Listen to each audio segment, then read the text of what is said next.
Welcome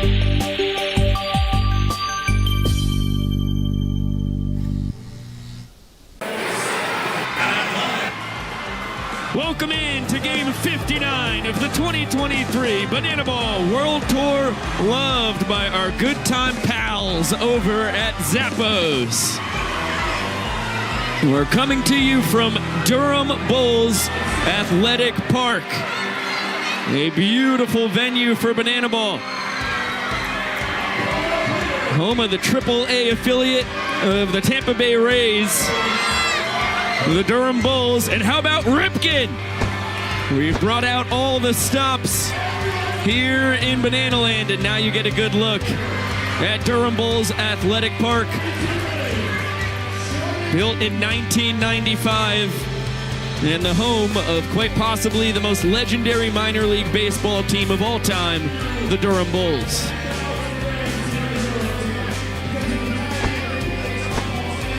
We'll see if somebody can hit the ball and win a steak. Hopefully nobody hits the grass and wins the salad. Josh Tulefsky, Biko Scala, so happy to have you all watching on a beautiful Friday night from Durham, North Carolina. The Nanners took both games in Kannapolis a couple evenings ago, and now they are set up. They have tonight and tomorrow night to strike, and if they can win one of these two games, they will win the Tar Heel State. It really does feel like they've got the momentum going into this series here in Durham, and you talk about the Bananas with an advantage going into this. They get to send out Jared Donaldson tonight, and even if the Bananas are not able to pull this one out against the Party Animals, the ace of their season, Kyle Lewis, has the start on Saturday for them. You've got to think they are very close to taking North Carolina, which would be huge when you look at that Banana Ball map this season. Yeah, it's going to be fascinating to see how this turns out, especially with the Party Animals on the precipice of taking Georgia, as they will only need to win one out of the final 5 Bananas versus Party Animals games in Savannah to take the Peach State. So now you set things up, over 10,000 fans here in Durham. It is a magnificent arena for Banana Ball. We have the blue monster out in left field, 32 feet high, with the dynamite video board built in the center of it. Of course, you have the infamous bull that became more famous than ever in Bull Durham, the 1988 legendary baseball film, which you got to watch last night, Josh. And it was a blast, man. I wish you could have been there. It was just good to, get the bearings of that movie once again. Watch some all-time classic baseball scenes. I mean, strikeouts are fascist, man. You should know that. But it was a lot of fun to just, get together with some of the front office staff and partake in a little Bull Durham. Yes, I got a little peek of it, but was ascertained by all kinds of other shenanigans last night. First night in Durham, North Carolina. Obviously, we're going to goof around. Okay, we are going to send it down to the field. Josh and I will be back a little later on to really break this thing down and figure out what's on the line and what to look for this evening. It's going to be a really fun broadcast. We'll have Eric Jones and Reese Hampton, a couple North Carolinians, mic'd up. We'll have Bill Lee, the spaceman, in the booth, Cowboy Kyle as well. It is going to be incredible. And of course, we're going to give away a pair of Hokas in the 7th inning. So stay tuned for all of that. Right now, we're going to find out if the banana is ripe or if it is rotten. Let's peel that banana. Good peel, Cole. Keep peeling. Keep peeling, my friends. You got this. Now take a bite. That's a good bite, Cole. Keep shooting. That's it right there. Very important. Is the banana good? Or is it rotten? Well,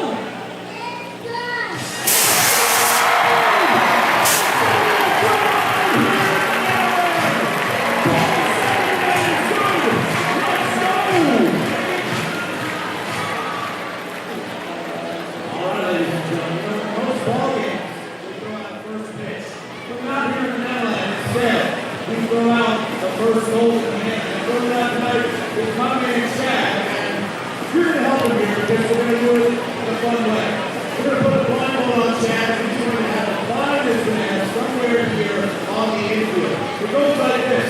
When he throws in the right direction, you are going to cheer. You're going to cheer. And when he goes in the wrong direction, you're going to boo. You're going to boo. All right, Chad, if you can fit that over your fantastic mustache, I think we're going to be good to go here. Down on all fours.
attention to the center field wall. They're the craziest, wildest, sexiest, most outrageous group of animals you will ever lay your eyes on.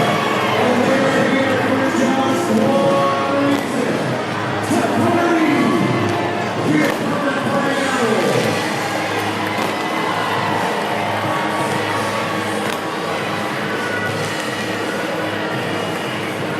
Let's take this over. Let's over here. Release paper. PH looking quiet. Left field is exposed. Left field is Tanner Thomas.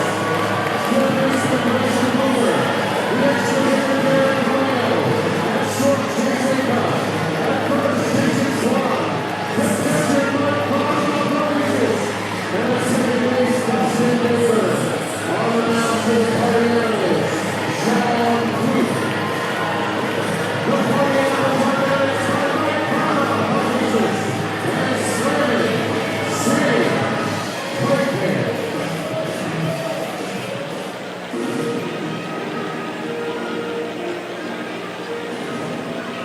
Ladies and gentlemen, I'm bringing some bananas power to the plate. Her name is Ava. She is 7 years old and attempting to hit a home run against these party animals. So make some noise for my friend Ava.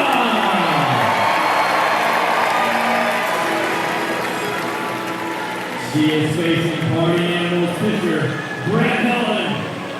Not sure how fair this fight is, but we're going to see. Here comes Brett. Wind up in the pitch. Strike one. Ava's 7 years old, Brett. Look at the party animals. Count is 0-1. Ava's swinging in. Here comes the pitch. Strike two. Brett, she's 7 years old, man. Pick up somebody your own side. Here we go. Splits taking the pressure out of the way. And down goes the team. So now Ava has a fair fight. He steals that ball from Brett Helen. And now it's down on the tee. Ava, you have a fair fight whenever you're ready. Boom! Ball strikes to left field. The party animals still around. Follow the ball.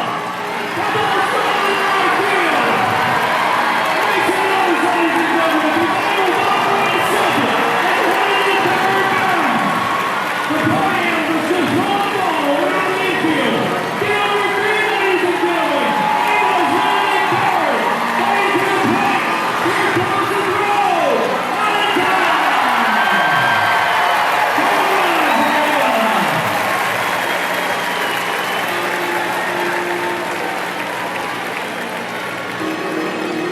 All right, ladies and gentlemen, it's time to look at the rules of our game. Rule number one: every inning counts. Score more runs than the other team. The final inning counts the most, where every run counts the most. Rule number two: we have 9 innings for a 2-hour time less. Rule number three: if we are tied, the goal was a one showdown tiebreaker. One hitter versus one pitcher with one fielder. Rule number four: there is no bunting because bunting sucks. If you bunt, we'll run out of the game. Swing the bat. Rule number five: first base. Rule number six: there are no walks in an animal. Ball forward is a sprint. The runner can go as far as they want until all 9 hitters touch the ball. Rule number seven: don't stepping out of batter's box. If you do, you'll call a strike. Rule number eight: there are no outfields. Rule number nine: the banana ball challenge rule. Each team has the ability to challenge one questionable call during the game. They can challenge a fair or foul ball, of course, a tag play at the plate or a base, whether a ball was swung or not. If you challenge with your youth up in our booth and we lay it down to our umpires. Not only do the team get a challenge, but of course, for the first time ever in professional sports, you the fans get a fan challenge for a call, and our man Jordan is up there, ready to handle business if the situation presents itself. And finally, the most famous first rule of all: Durham, I hope you brought your gloves tonight, ladies and gentlemen, because if any of you fans pick a foul ball in this game, it counts for an out. And those are the rules of banana ball. Now it's time for the traditional banana ball weigh-in.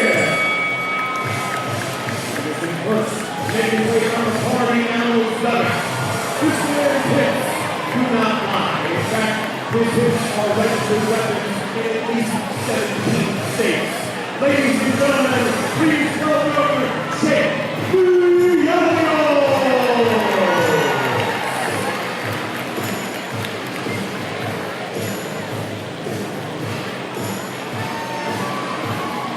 He comes in the scene at 215 pounds of twisted steel and sex appeal.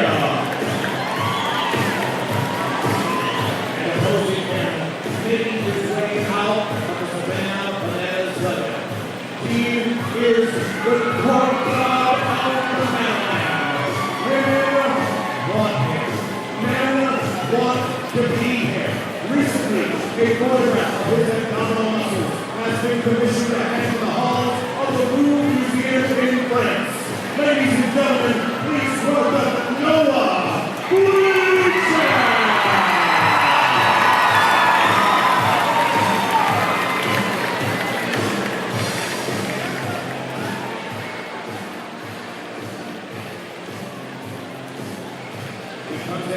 Ladies and gentlemen, at 195 pounds of pure POTASSIUM power. Now, home plate umpire, this is Captain.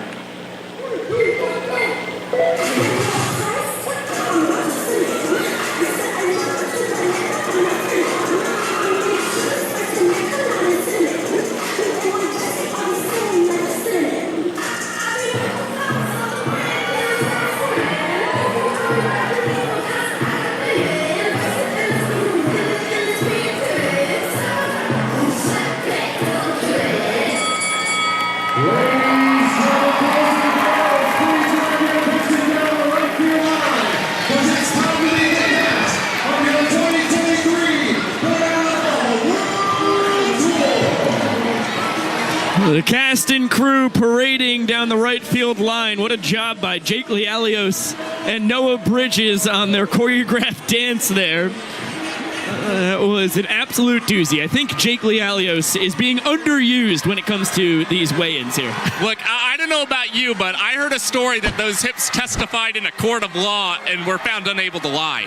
It's actually completely true. It happened back in Arizona, in his home state. So let's talk about what happened in Kannapolis a couple nights ago, because after the Bananas won Game 1, they came back with a vengeance in Game 2 on Wednesday. And you get a look at Atrium Health Ballpark. And Ryan Kellogg getting the start for the Nanners, the first of his Bananas career. In the top of the second, how about Tanner Thomas? That was an elevated pitch. He elevates and celebrates. And Tanner Thomas, the last 2 home runs have come to the opposite field for the Party Animals. And look at that, the patented yes celebration. You love it. More on Mr. Tinder Thomas in a bit. For now, Ryan Cox, how did he do that? The glove to the bare hand, behind the back, no look. He is incredible. It's quite the fielder's choice, if you ask me. The flashiest one I've ever seen in my life. I would agree, and he is not just the glove magician. Sending this one a mile high, Dustin Baber. Barely able to grab the behind-the-back snag on a trick play of his own. Now Dalton Cornett fouling off pitch after pitch, and on the payoff, gets a hanging bender from Nolan Daniel. That is to the land of good and plenty. And yet another long at-bat in this series that we saw result in a home run. And look at the boys. They're running past Nolan and out to the outfield. What a celebration. Now Jake Lialios takes over, and the home state kid, Dakota McFadden, going to dunk a base knock in. It will be pinch run for by Malachi Flash the Kid Mitchell. And with a couple outs in the inning, he's going to steal second. Joe Lytle not able to get the throw there in time. Then Malachi takes third. And on a 3-1 pitch, that one's up and out. Little confusion on the count. Vincent Chapman got lost in the sauce, but Eric Jones was sure of himself. He will get the walk-off sprint, and the boys will dance to celebrate. Danny Hosley taken on over in the top of the ninth. Nasty changeup cut on and missed. That one's out of the zone. This one in the zone with the change. And that is the 12-6 curve. Good afternoon, good night. And that's a W for the Nanners. Let's take a look at the numbers of this Bananas win. 4-2, the final tally in points, even though both teams scraped across 6 runs. And another incredible night from Danny Hosley as well as Ryan Cox. We'll talk about that a little later on. And a very productive night for the Bananas. Looking at the sprint discrepancies from the series, you didn't see anything huge. The Party Animals allowed 6 sprints, the Bananas 4 over the 2 games in Kannapolis. But the Bananas only allowed 1 sprint in the series with a runner on base, whereas the Party Animals pitchers allowed 4 of their 6 with runners on base. Dalton Cornett with the long ball that you saw right there. He's been red hot in July, hitting above 500 here in our 7th month of the year. Let's talk about Jackson Olsen. We did not show it in the highlight, but after singling and ending up on second base, there was an errant pickoff attempt by Dylan Porter. It got Jackson clean in the face. He ended up going right to the hospital, had surgery this morning actually in Durham, and everything went A-OK. So he'll be out of the lineup for a little while here, not too long, just as his mouth recovers. But a scary moment in Kannapolis, and our greatest showman will be back pretty soon. Yeah, he says that he should hopefully be ready for California. And we've got to shout out our trainer, Francis, for all the hard work, the effort she's done to take care of Jackson. I mean, it is phenomenal just what our staff does to provide for others. Could not agree more. Francis is the GOAT. Let's take a look at the map of the United States here, because there could be a state taken, and actually no, they want to talk about some home runs first. Oh no, let's look at the map back and forth. Snip, snap, snip, snap, here it is. North Carolina, you'll see, is split in half because the Bananas have won both the games in Kannapolis and are a win tonight or tomorrow away from taking the Tar Heel State. And we just continue to see the Bananas starting to dominate this Southeast region. Again, the Party Animals, they only need to win 1 game in Georgia to claim that state for the year, but a win here in North Carolina would be massive for the Bananas before taking off to California very, very soon. You got to see a couple homers from Party Animals in that highlight as Tanner Thomas and Dalton Cornett went deep a couple evenings ago. Let's take a look at the other 2 guys who hit ding-a-lings in the Loom City. That is Michael Deeb and Danny Oberst. Both had homers as well, and this is what they've done over the tour. I mean, these are 4 of the best hitters that we've had on either side. I mean, you've continued to see them for both respective teams bat in the hearts of these orders. Dalton Cornett getting very hot again in the month of June, and Dan Oberst with one of the most consistent seasons we've seen from any player on tour. The 6 home runs, 26 RBIs. Dan has homered in every month except June this year. We'll see if any of those guys can hit the ball and win a stake. It'll certainly be impressive from the 3 lefties we saw right there. Although, as Josh mentioned, each of Tanner Thomas's last 2 home runs have been to the opposite way, so he could do it. Let's take a look at where those 4 guys are situated in their respective lineups here, as we are just a few moments away from first pitch, and we'll start with the away team. The Party Animals have Reese Hampton, their switch-hitting center fielder, at the top, leading the tour with his .388 batting average, tied for the tour lead with the .458 on-base percentage. There's Dalton Cornett, gets the half night off. He's the designated hitter, hitting .351, a .430 OBP for the man in his second tour. Jake Skoll in his 3rd tour, the right fielder, tied with Reese Hampton for the season lead with his .458 on base percentage. The .343 batting average is nothing to scuff at either. Tanner Thomas moved up to the cleanup spot tonight. Sure, getting his first series in a long time on the tour without a K will help that out. And of course, the long ball that you got to see as well. Bryson Bloomer, the 3rd baseman, hitting 5th, comes in hitting .342, a .417 OBP. Garrett Delano gets his 3rd straight start in the lineup. He's the extra hitter, 10 for 21 on the tour. Has done nothing but impress with a bat in his hands.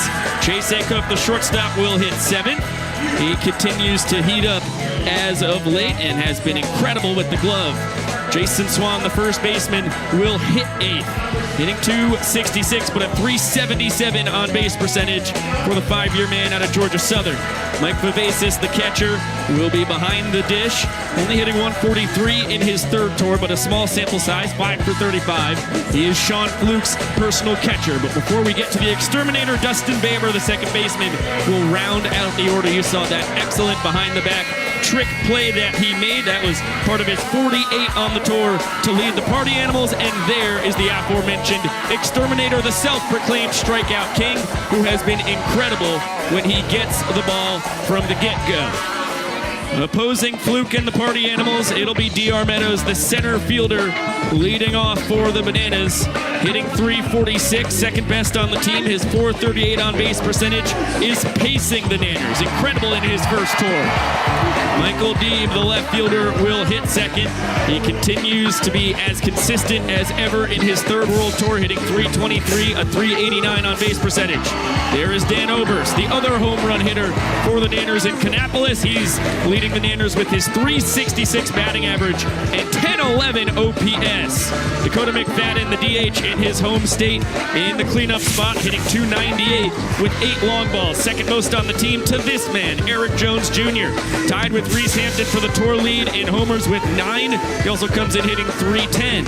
Danny Hosley, the third baseman, moved up into the 6th hole, and in the absence of Jackson Olsen, will take his spot in the order. He has been incredible in July. Ryan Cox, the shortstop, will hit 7th, batting average up to .284 for the tour leader in trick plays with 92 on the season. Bill Leroy, the catcher, will hit 8th. He's down to .258 with the batting average, but .353 OBP.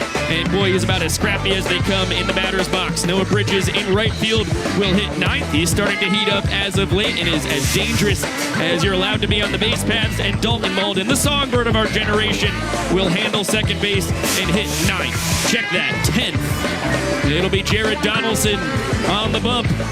It is Donnie Day for the Nanners, the splitter specialist. He's going to try and keep these dangerous Party Animals bats at bay. And let's take a look at the matchup between Sean Fluke and Jared Donaldson. It is a very fun one tonight. Jared Donaldson will technically receive his first start in the month of July, all the way here on the 14th, because when he started against the Florida Collegiate All-Stars, the game was unfortunately rained out. And then you talk about how good Sean Fluke has been. Now an ERA plus of 104, showing that he is an above-average pitcher on this year's tour. 5 innings in his last start, allowed 1 run. It wasn't even earned. Fascinating matchup tonight. The Bananas and Party Animals face off in just a few moments. Before that, the national anthem, and we'll throw it down to the field for that. Please welcome Jamie Winspear.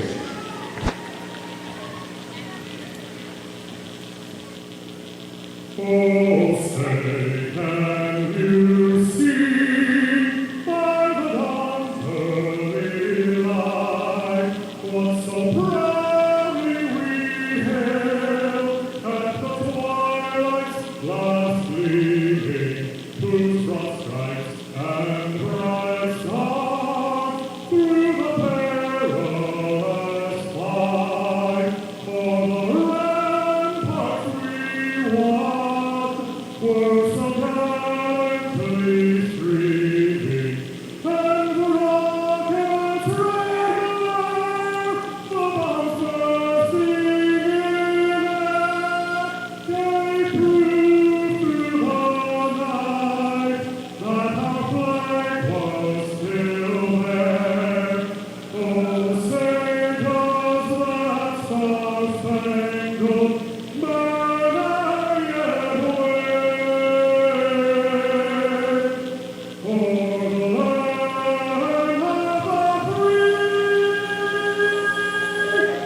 and the home of the brave?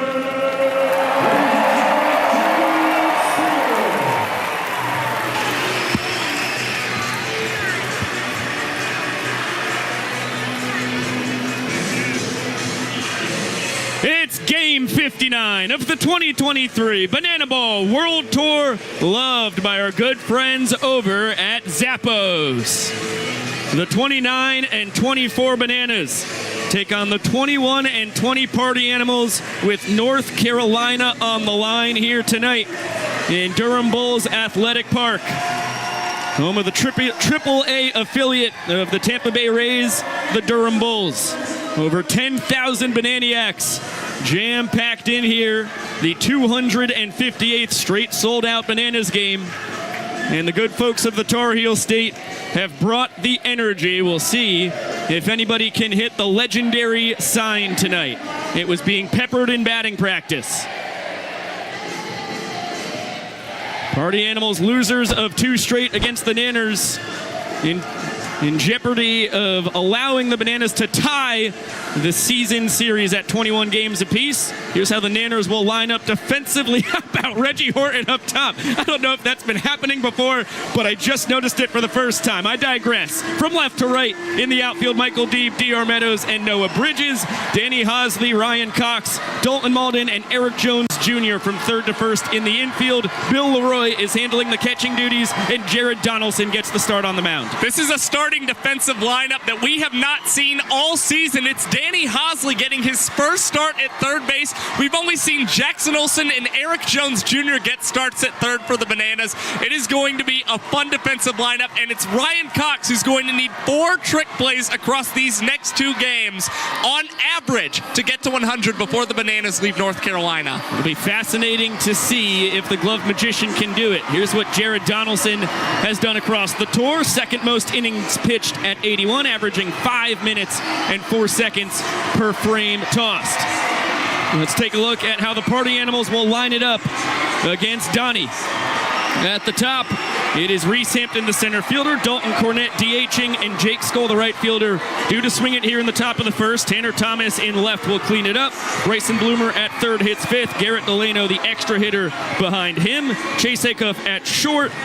Jason Swan at first, Mike Vivacis catching, and Dustin Baber, the second baseman, will round out the Party Animals lineup tonight here in Durham. And this is a Party Animals lineup batting .333 in the first inning this season. Jared Donaldson has struggled overall this season in the first inning. It's going to be imperative for him to get through this first inning so the Bananas can not only take North Carolina, but also even this season series at 500 for both of these teams. He's back here tonight. He wants to see you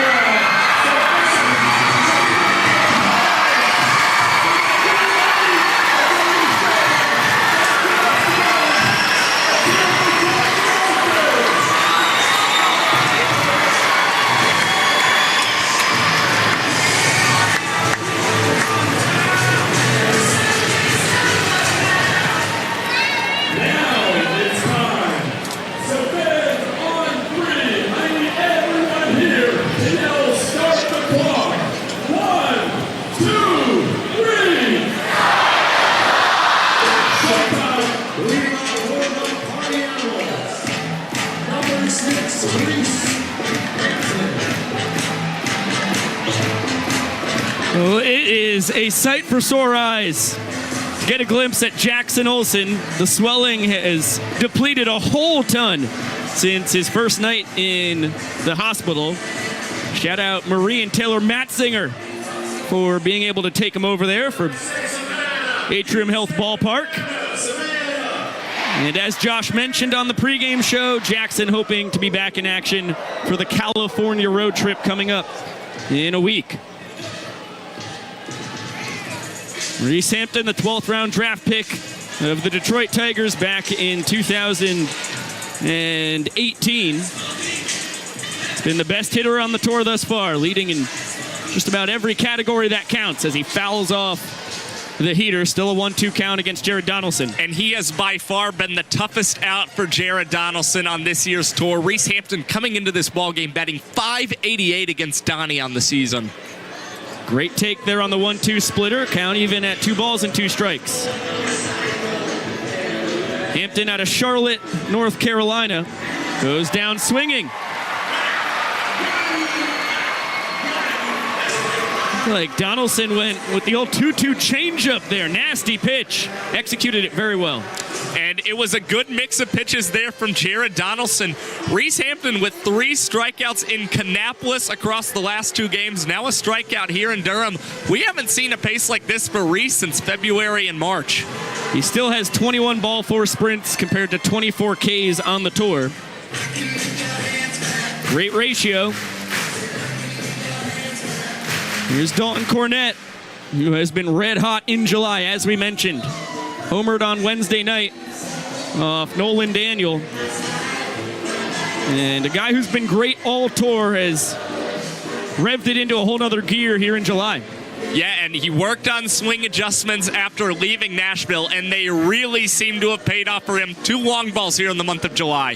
That's what his dad, Scott Cornett, who was Major League Baseball player for the Chicago White Sox, said he wanted to see from his son, who had still been hitting for a great average, comes in today hitting .351, but lost some of the power that he was flashing early on in the tour.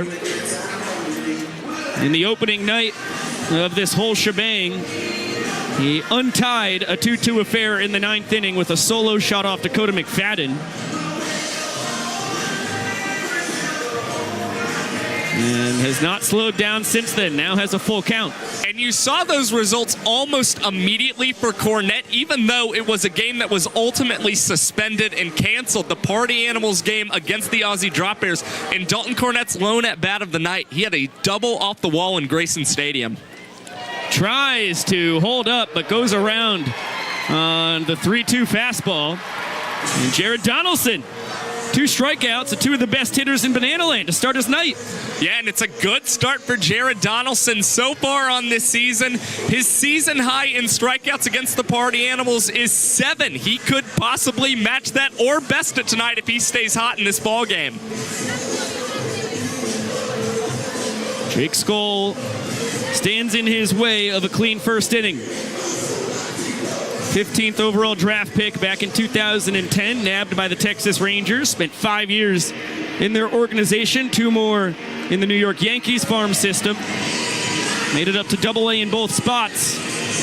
And then left baseball for 4 years of SEC football at UGA.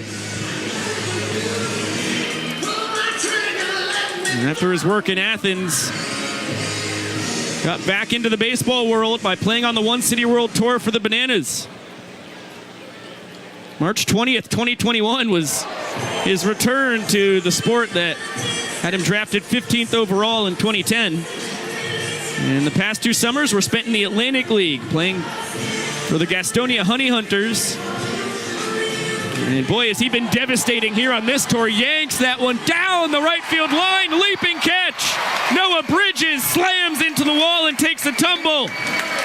And a 1-2-3 inning with a whole lot of flair for Jared Donaldson. And you see the tip of the cap, the respect there from Jared Donaldson. Noah Bridges on his horse to make an incredible grab here in the top of the first, ending that inning for Donnie at 4 minutes and 9 seconds. So nice, you get to see it twice. The Niners just need 1 run to win the first inning. Couldn't have drawn up a better start for Donnie. Picking up a couple strikeouts and then has Noah Bridges flashing the leather behind him.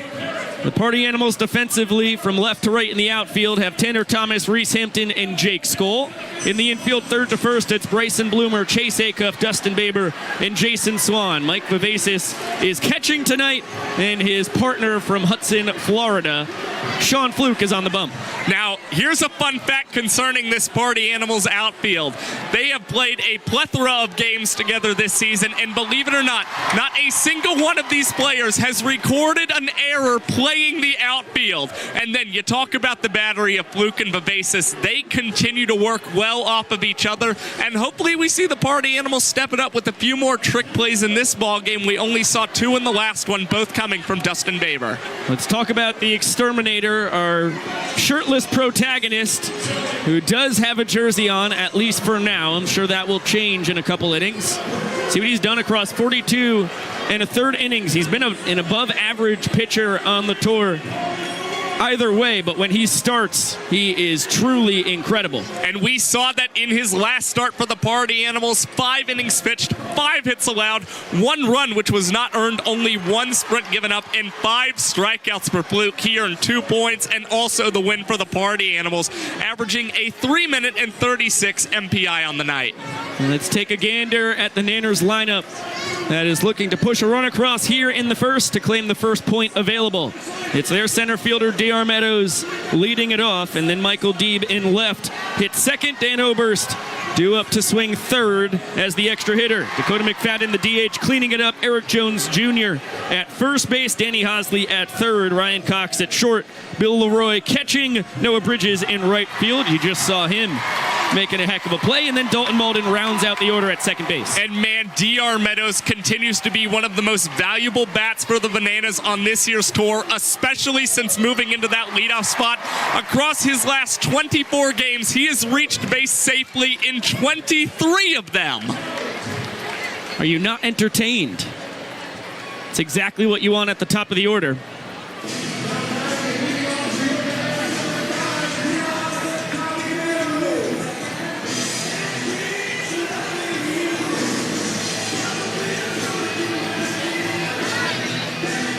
One-0 count on the Doctor. Comes in hitting .346. Second best batting average on the team. His .438 on base percentage. 2 points ahead of Dan Oberst for the team lead.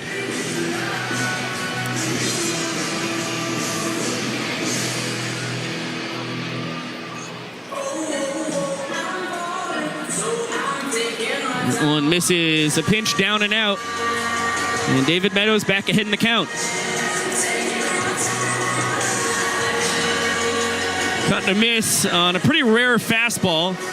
Fluke shows it so that you know he's got it, but much more well known for his 12-6 curveball you saw right there. DR able to get a piece of it. He'll throw sliders and changeups as well. And you see such a significant change in velocity from the fastball to that 12-6 curve. That was an excellent sequence there from Sean Fluke, deciding to show Meadows the fastball and then drop that hammer on him. This one lined over the leaping attempt of Dustin Baber. And DR does what DR does. He's aboard to lead off the ball game as the inning-winning run. And that was a great piece of hitting. DR Meadows staying back on another bender for Sean Fluke. And now 8 hits for DR Meadows here in the month of July. He is averaging over a hit per game this month. Always dangerous on the bags, on the base paths, rather. As Michael Deeb takes a heater for strike one at the bottom of the zone. Meadows 28 for 34 in his stolen base attempts. Third most steals on the tour. Second most for guys who are not automatic runners. And what's really impressive, DR Meadows came into the month of June with 13 stolen bases on the season, and now you look at those totals, he's at 28 bags. He takes off here. Throw from Vivacis, just a hair late. Chase Acuff trying to argue his case to Reggie Liggins, saying that DR ended up off the bag. Dustin Baber is supporting that claim as well. But Reggie holding fast with his original call that Meadows was in there safely, and from there it looks like he did hold on to the bag. No challenge from the Party Animals. This one lifted into the center of the infield by Michael Deeb. Acuff makes the call and the catch for out number one as the Nanner in his third World Tour is retired. Big first out there for Fluke and company. The baton pass to Dan Oberst, the team leader with his .366 batting average. And another Floridian. Oh, little pickoff attempt. Meadows is going to be able to get to third on it, though, as Dustin Baber couldn't hold on to the ball. And now the Party Animals are going to have to bring the infield in as the inning-winning run is 90 feet from scoring. Yeah, just when it looked like DR Meadows had way too great of a lead there for the Bananas, they get a little lucky as Dustin Baber moving a little slow over to cover that bag. Now DR 90 feet away from scoring with Dan Oberst up. And this is the guy you want up in a situation like this. A .438 batting average against Sean Fluke this season. Both guys, prides of the Sunshine State of the St. Pete area in particular. Flukie, as I mentioned, just like his catcher from Hudson, Florida. Mr. Oberst from Largo. And he's going to get the job done. He drives in DR with the single. It's Dan Oberst's 16th walk-off of the tour. And the red-hot Bananas couldn't have scripted the first inning any better. They're up by a point.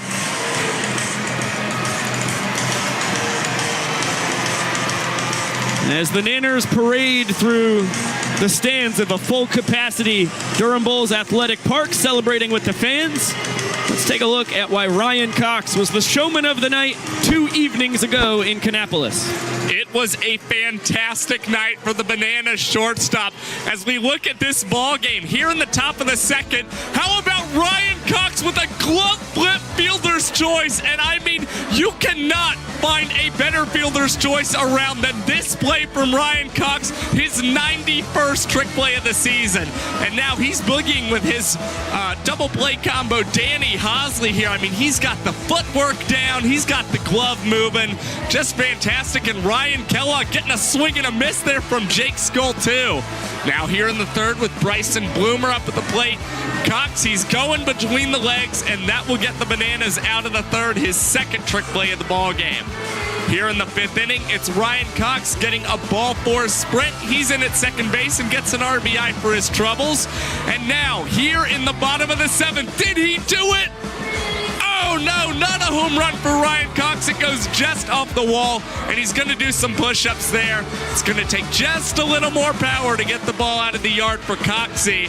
And now, here in the seventh, he's not going to be too concerned for too long as he's scoring on another walk-off from Danny Hosley. And look at this, the boys, they're swag surfing, and the Bananas would go on to win 4-2. Fantastic night from the Glove Magician. Coxie, always a show to watch in the field. And when he combines that with a great evening at the dish, it's going to be a pretty typical strong candidate for the Showman Award. That is his fifth of the tour. Tied for second, Danny Hosley, the only man with more than him. His partner on the left side of the infield tonight. Tanner Thomas will lead off the top of the second inning. Bryson Bloomer on deck, Garrett Delano in the hole, and looks like Tanner's going to have to wait for the Nanners, who have all started to assemble out in center field. See what's going on here. They're posed up. Looks like the Avengers may have shown up here in Bull City. Okay. The Avengers have assembled. Donnie trudging in, ready for a crow hop pitch. All his fielders in the infield, and that one is wild. Tanner Thomas stays put. Tied for the tour lead with his 3 steals of first base. He'll accept a 1-0 count instead of trying to grab his 4th. I hope that picture becomes an album cover. I'll say it. Thing would go real hard. We'll need an album for that to work out. Looks like the changeup from Donaldson has been a weapon against lefties early on. That's what he struck out Reese Hampton on. Seeing him break it out a whole lot more than usual. He's usually about 50% splitters. He'll throw a 4-seam fastball, 2-seam once in a blue moon, but it actually has too much run for him to control, so it's pretty rare that he throws it. He'll work a slider and then that changeup in there as well as he gets Tanner Thomas looking. That's Donnie's 3rd K of the night already.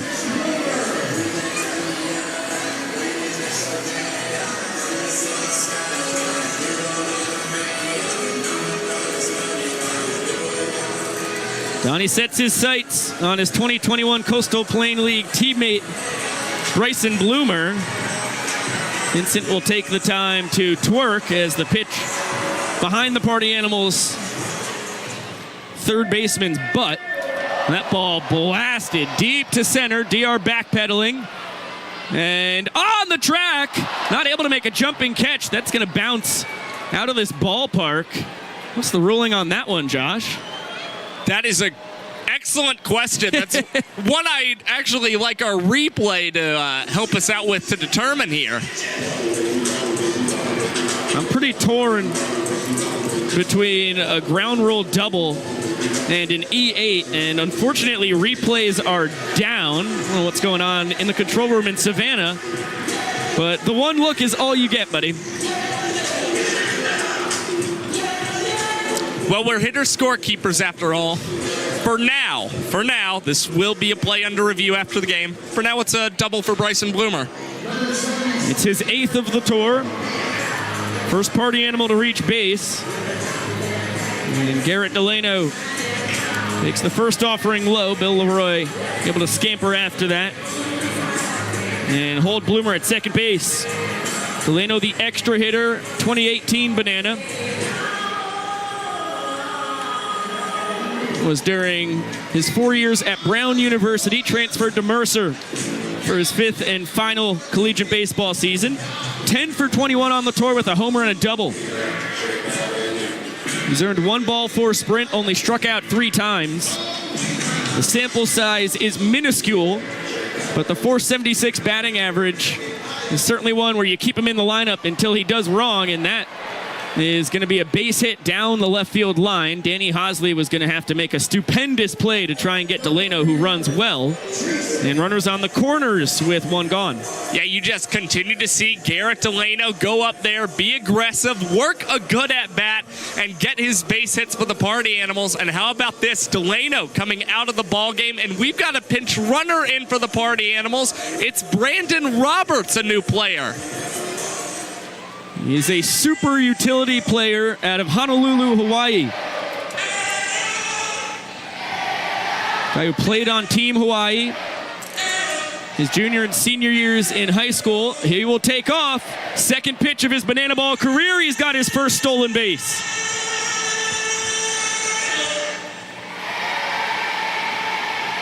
Guy who started his college career at Northeastern State. Spent a year and a half there before transferring to East Georgia State, which has gotten a whole lot of Banana Land talent. Donaldson gets a huge strikeout of Chase Acuff there, only the 17th time on the tour that the Party Animals shortstop has struck out. 4th of the night for Donnie, and now 2 men in scoring position with 2 down for Jason Swan. That was a big pitch for Jared Donaldson, especially when you consider Robert stealing second base and getting 2 guys into scoring position. Now Donnie, he's just 1 good executed pitch away from getting out of this inning unscathed. He has to get through Jason Swan, though, the tour leader in batting average with runners in scoring position, and he's ahead 2 balls and no strikes. Party Animals first baseman only hitting .266 across the tour, but the batting average nears .400 when there's guys in scoring position, and now he's ahead 3 balls and no strikes. And Jason Swan has been very patient. 5 sprints here in the month of July. We'll see if he can work his 6th and get 2 RBIs for his troubles. 3-0 pitch, not even close. Wasn't a tough at-bat for Swanee. He gets his tour-leading 6th sprint in July. Big reason why the on-base percentage is at .377. Now it'll be a few ticks higher. And the Party Animals, after dropping the first inning by a run, have a 2-0 advantage here in the second.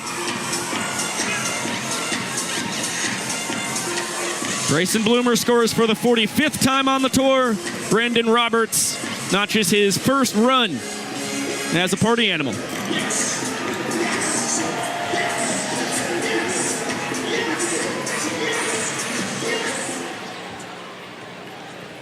Now it'll be Mike Vivacis, the catcher, taking his time to get to the dish as he's going to do his patented wobbly knees dance here.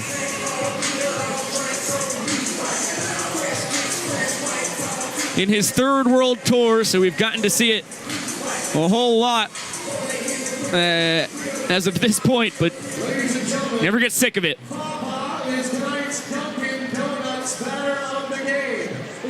Vava, the donut hitter tonight. Over 10,000 folks here in Durham, North Carolina will be getting free donuts if he strikes out. And Donaldson has found the zone again. Quick 0-2 count. Fastball for a called strike. Slider gets the swing and a miss there. All right, let's start over. Let's start over. We bring 1, 2, 3. Bava only hitting .143, 5 for 35 on the tour. And he cuts and misses. Donuts have been gifted awful early tonight. Full capacity crowd. I'll get some sweet confectionery treats. And with the Party Animals up 2 runs here in the second inning, Donnie not happy with himself. As you get a look at his 5 strikeouts tonight. The K's have been coming in bunches. Let's take a look at a moment in Bananas history.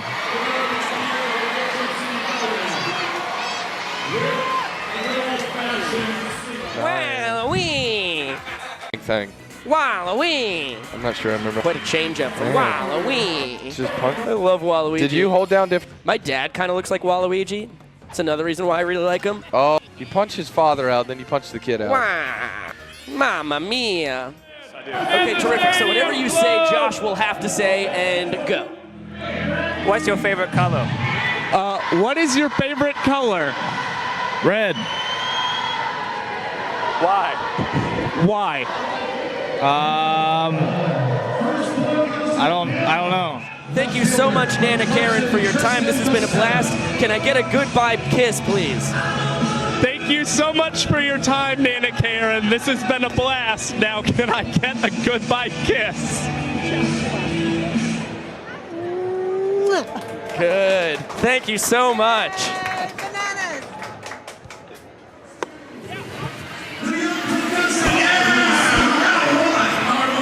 A year ago today, Josh Talevsky got a smooch from Nana Karen.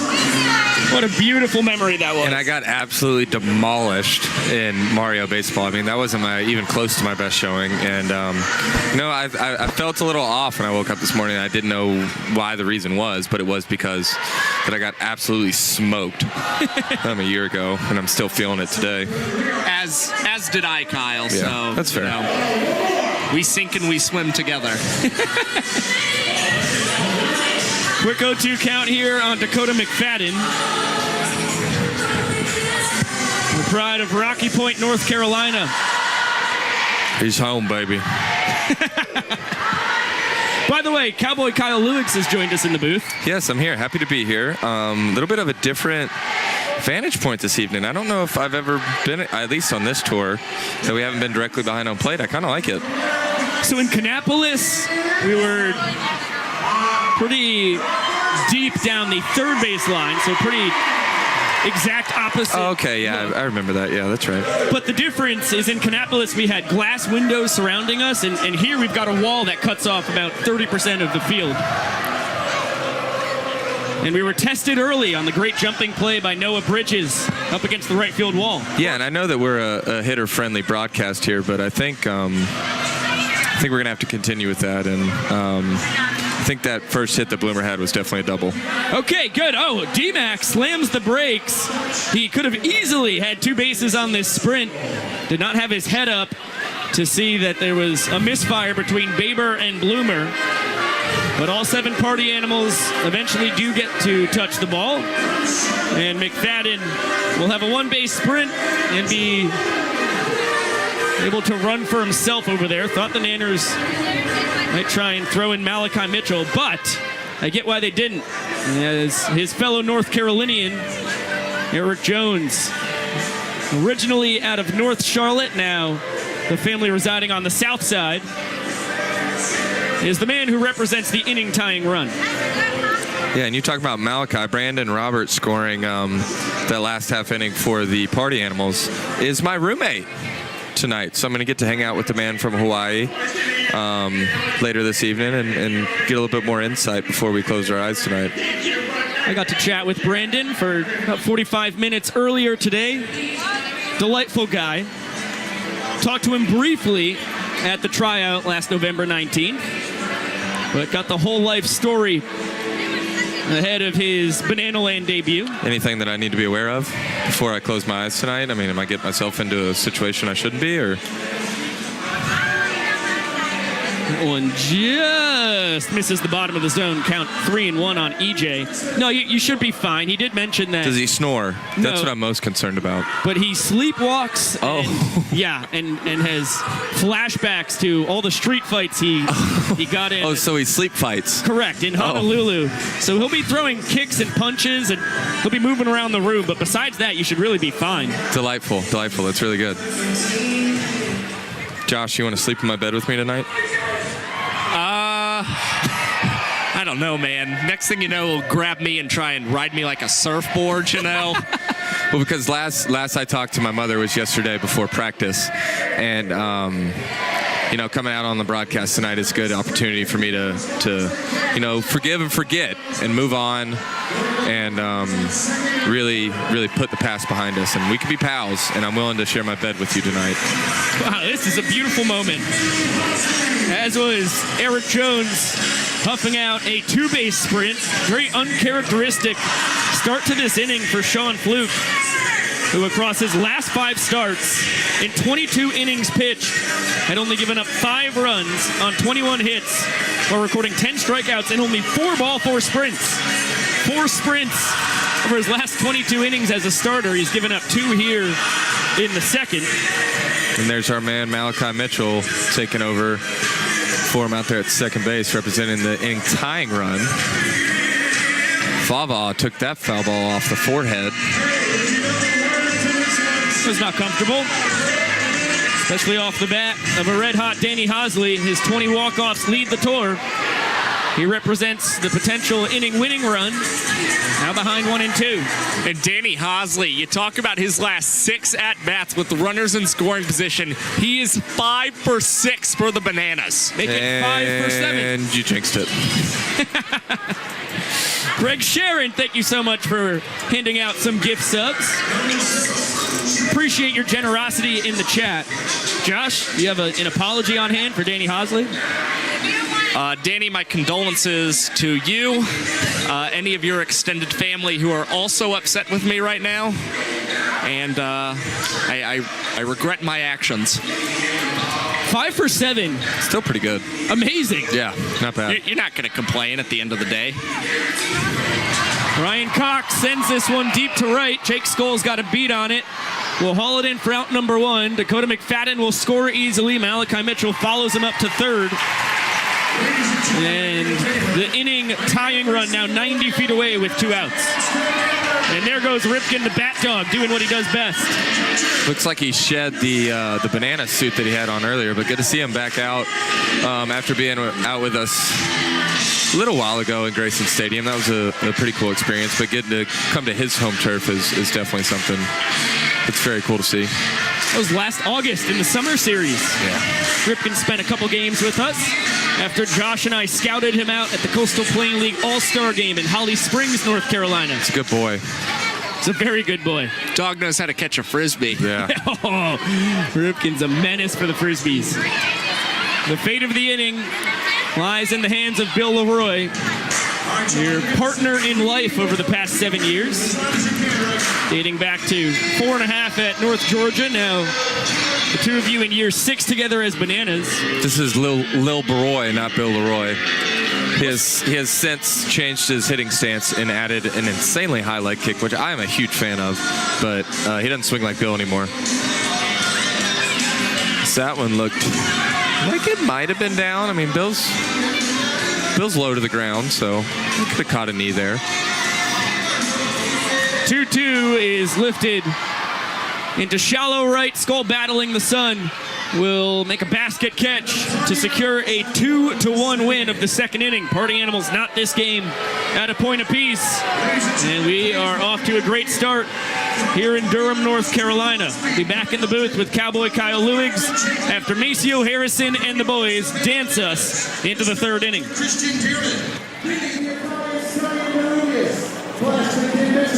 Alex Ziggy Ziegler.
job there by Maceo with help from Drew Gillespie, Colin Ledbetter, Jake Lialios, Brett Helton on the Party Animals side, and Malachi Mitchell, Alex Ziegler, Vinny DeRubius, and Christian Dearman for the Nanners. That's a star-studded ensemble for our player dance tonight.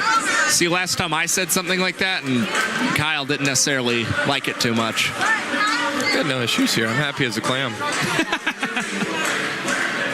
Sword. Justin Baber tries to hold up. Goes around on what would have been a called strike anyhow. 10-1-2 for the Party Animals. After Baber, it's the top of the order with Hampton and Cornett due up. The Babson Park, Florida native cuts and misses, fooled by the splitter. And count 1-2. Babe's hitting .246, a .306 on base percentage. Chops that one to Danny Hosley. All the time in the world as he fires across the diamond for out number 1. Pretty cool to see Danny over there at third base, obviously. Would love to have Jackson out there, but understandably why. It was good to see him before the game, that little shout out he got. He doesn't look great, I'm not going to lie to you, but I know that he's feeling great, and the surgery went really well. I know that he didn't have to get any wires and put in or anything like that, so that's a win. He looks like he got stung by a couple wasps in the same spot repetitively over and over and over again. But it should go down, and he should be fine soon. He should look fine soon. He is already fine. It's 3-2-2 time. Donaldson is going to bring Malden, Cox, and Meadows in behind him. And some phantom juggling, quick dance, and he spikes the pitch. That was an interesting one. I looked at mine for tomorrow last night, later in the evening, and I'm lost in the sauce. I have no idea what's going on. I'm going to have to show it to Maceo and do some practicing tomorrow. You want me to help you train? If you feel confident when I show it to you, yeah, let's rip it a couple times. All right. Maybe I'll pull you from the booth and you could do it out on the field with me. Oh, Kyle, I'd love nothing more. 3-1 count now on Reese Hampton, who struck out swinging his first time on a nasty 2-2 changeup. Lines that one into right center field. D.R. Meadows grab it for out number 2. Now Dalton Cornett, the designated hitter, who had the same fate his first trip to the dish as Hampton before him. Yeah, and a really big at bat here, looking to bounce back and put up another 0 for the boys to see if we can take back that lead and get on the right path to winning our third game here in North Carolina, which would be pretty sweet.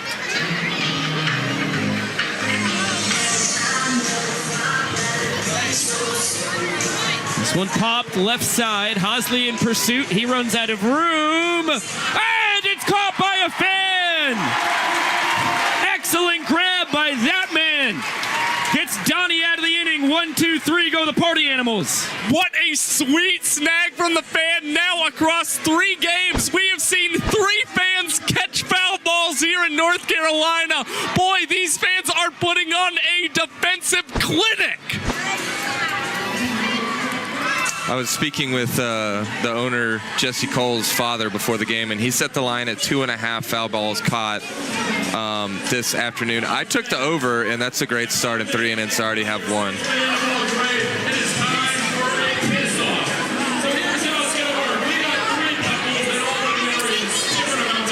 We'll throw it down to Jesse Cole. The Nanners just need 1 run to win the 3rd inning. Before that, it's time for a kiss-off.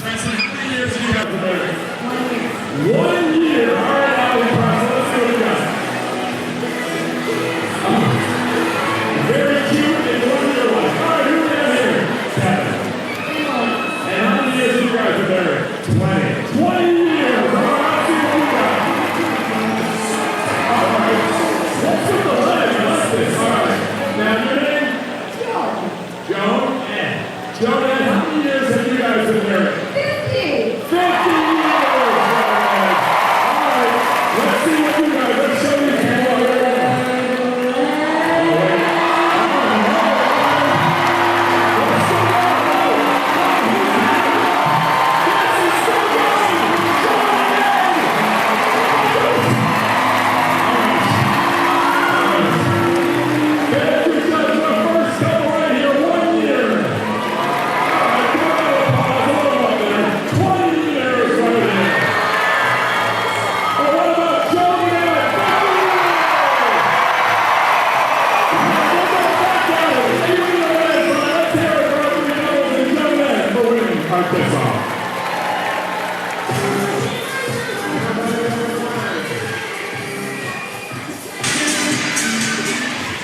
Well, the kiss-off, always a blast. Introducing the fan who got it all worn out from Burlington, North Carolina,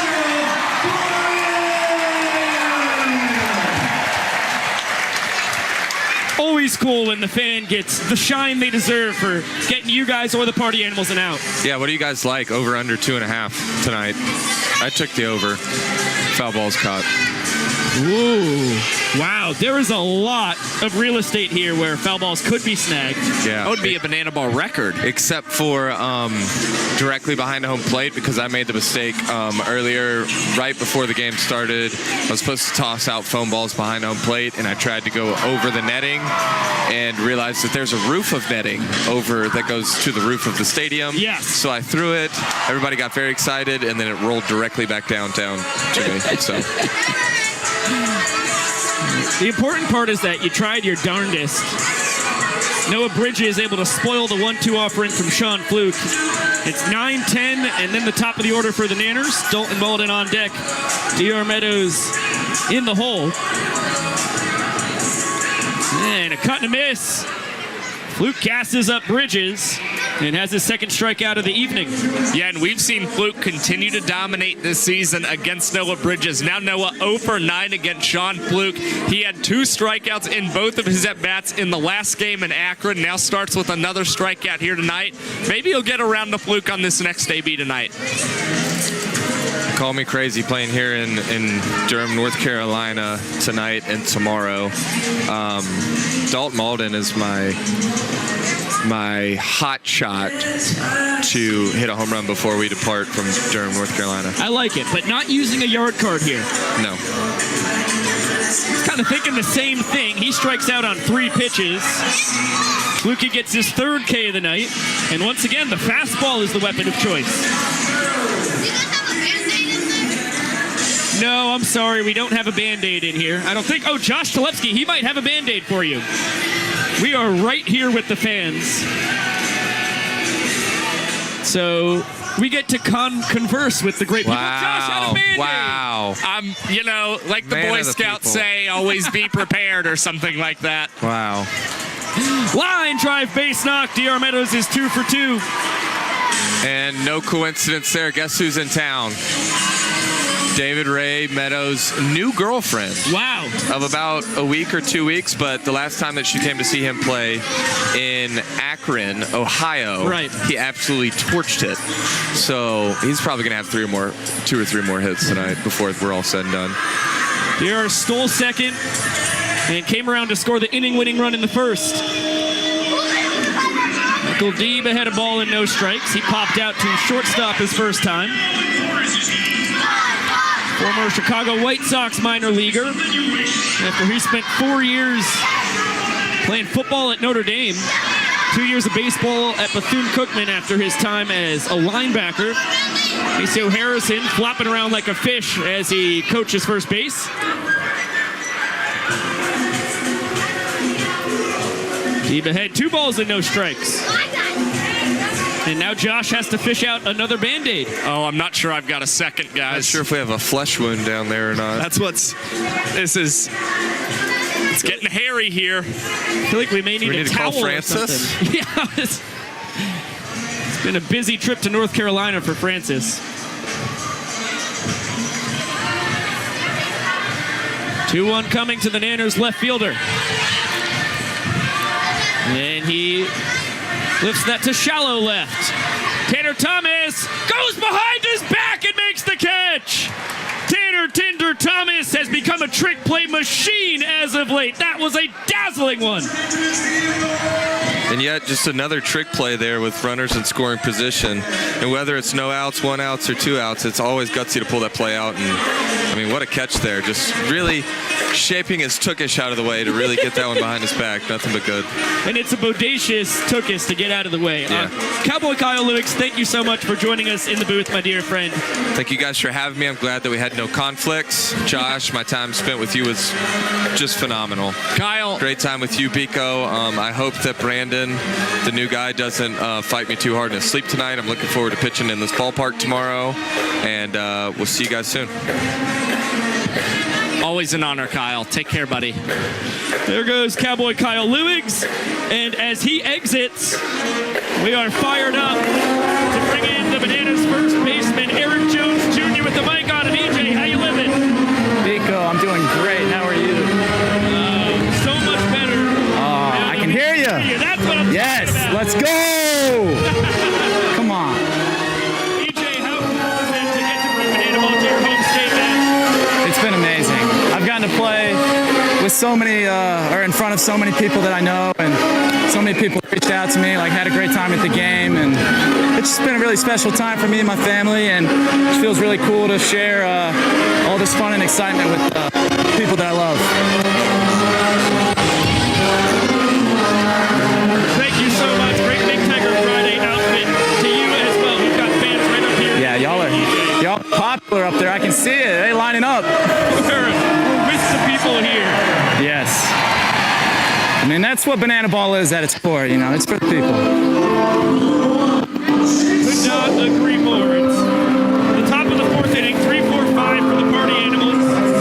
Baseball, Tanner Thomas and Bryson Bloomer. What's Scully got going on here? Yeah, a little entrance, a little Peaches from Georgia. Channeling his Bieber. A little music video being filmed. Former first-round draft pick showing his lip sync talents. He ripped the ball down the right field line his first time, was robbed of extra bases on a great play by Noah Bridges.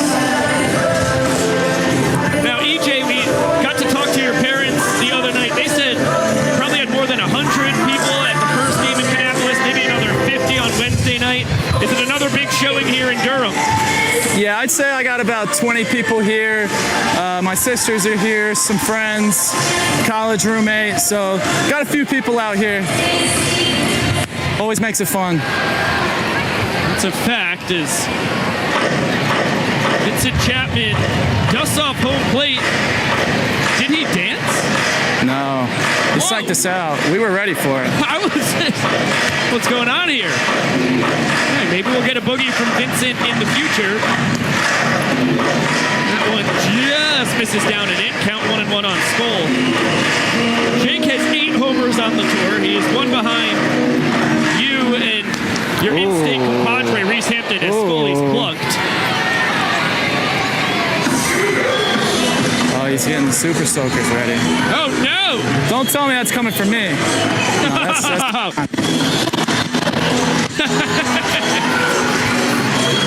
That's the best way to get revenge. Douse the pitcher.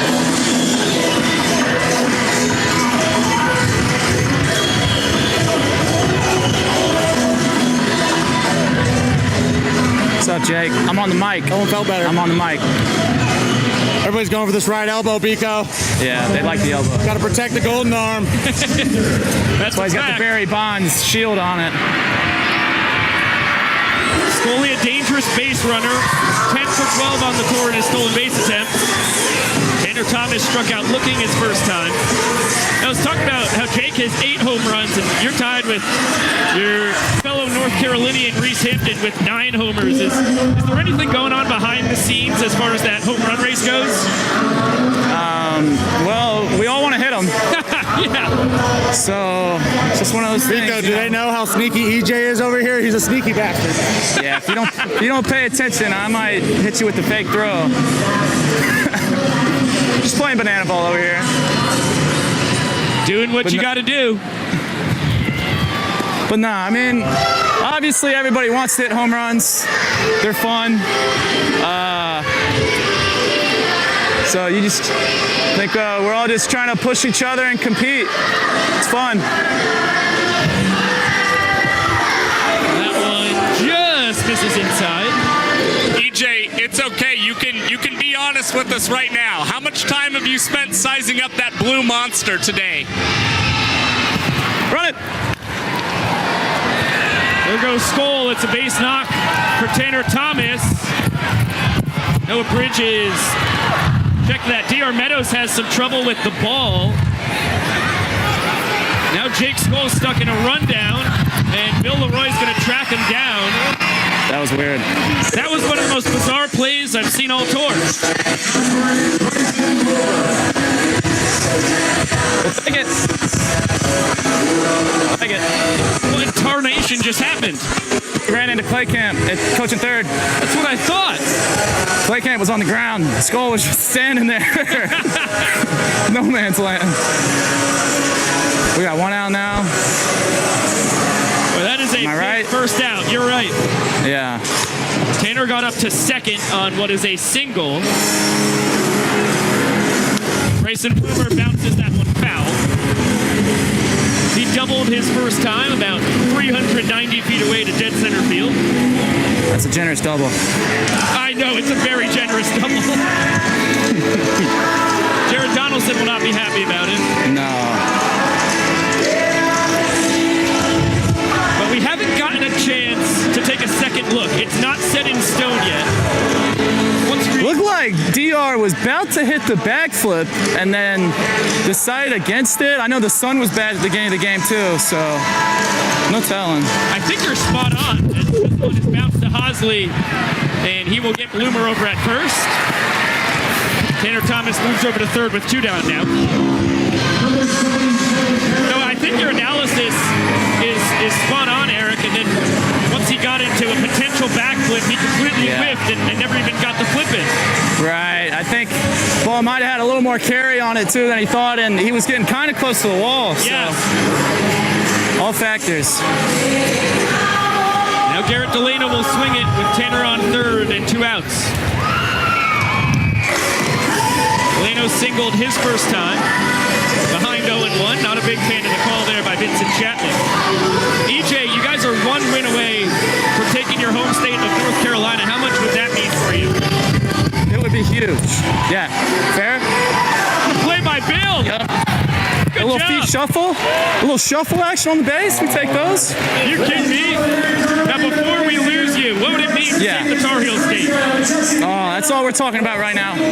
That's all we're talking about. D-Mac, you know how much it means to him, have his family out here. So hang in there. If nothing else, we're doing it for D-Mac. We got to win NC. Appreciate you so much, EJ. Yeah, I appreciate you, CB. Let's have a good one. There goes Eric Jones as our reception gets a little spotty as he descends into the depths of the dugout. And what an amazing play by Bill Leroy with a full extension dive to keep that ball fair and then just barely nabbed Delano at first. It was a very athletic play by Bill Leroy. You saw him wanting to get after that ball as it was starting to roll and continue to stay fair. That was when Bill decided to go after that, dive for it to make sure that it stayed in fair ground. And you got to credit EJ getting to that other side of the bag and holding the base to be able to retire Delano. And I think that's the real reason why you saw Bill go after that ball so hard is Garrett Delano, since moving into this starting lineup, has been a very tough out for the Bananas. What a wild way to escape a sticky situation. Hit batter and a single. The Party Animals run into an out between third and home with Jake Skull barreling over his third base coach, slamming Sammy Claycamp. And then with Tanner Thomas rumbling home, Bill Leroy lays it all out on the line, as this kid is doing right now. What a unique take on Hey Baby. Oh my. Good to see some creative freedom being taken by the fans. That is a much more by the book Hey Baby done by Nick Keldy. Our utility tonight and drone flying extraordinaire.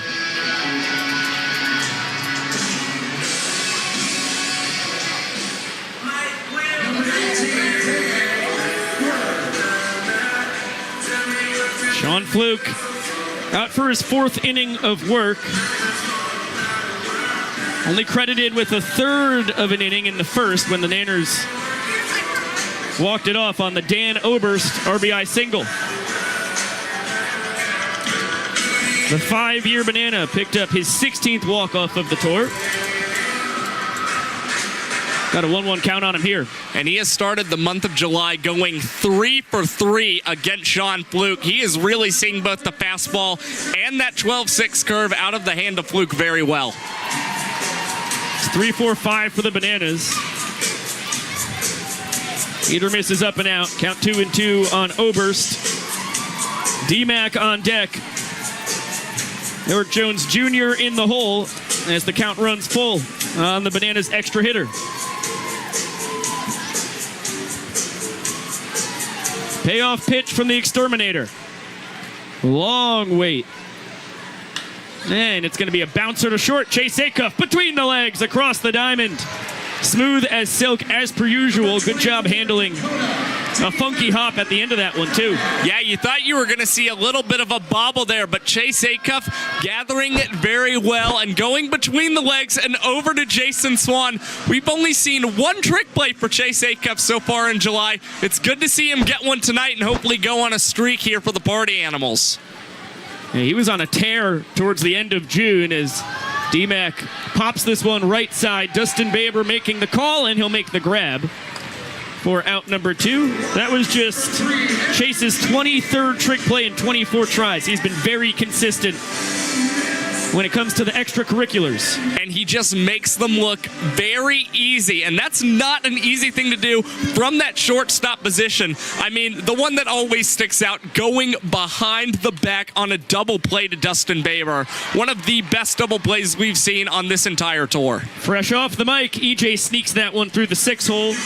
He had a 2-base sprint his first time, and is now 1-for-1 on the evening, as he'll be pinch run for by Flash the Kid, Malachi Mitchell, for the second time tonight. As you can see, 50 stolen bases. He's only been thrown out twice. And we saw 4 stolen bases from Malachi Mitchell in Game 2 in Kannapolis, which is actually his season high this year and ties his Banana Ball career high. That's right, he had 4 steals in a game early on the 2022 tour. Actually had the cycle of steals. Stole first, second, third, and home in that game. Only cycle of steals in Banana Ball history, as this is going to be his 51st stolen base of this tour. He's in scoring position with 2 outs. And once again, we've continued to see Malachi Mitchell reading the pitchers very well, and that was instrumental to him getting into second base.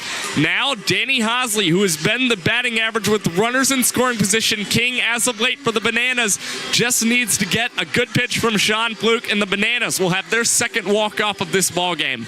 It's a good fight there on the breaking ball. Count still 1-2 on Hosley. And he bounces it foul. Righty on righty changeup there. Hosley struck out swinging his first time.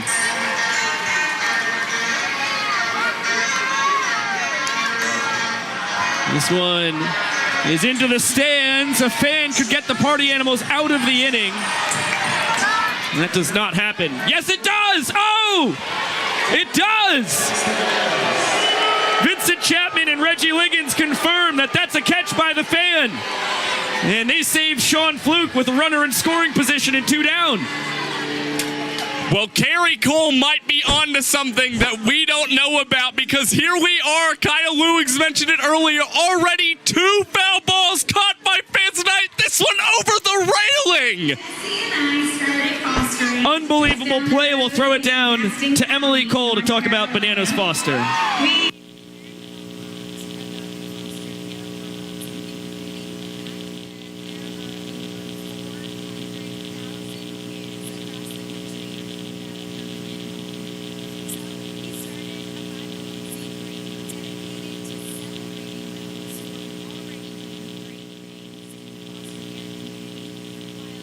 And inspiring others to get involved. That nonprofit's name is Bananas Foster, and tonight we have the honor of celebrating the Wessel family.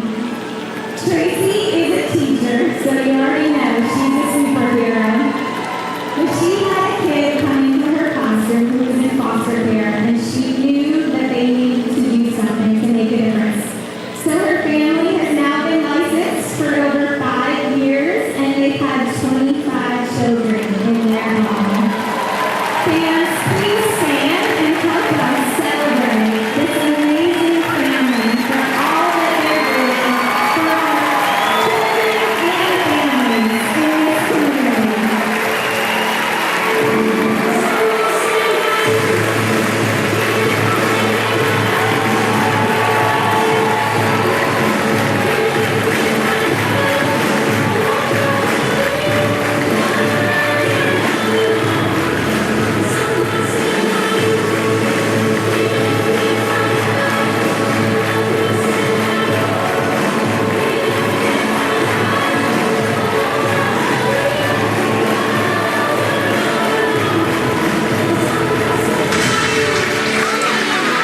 big shout out to the Wessel family.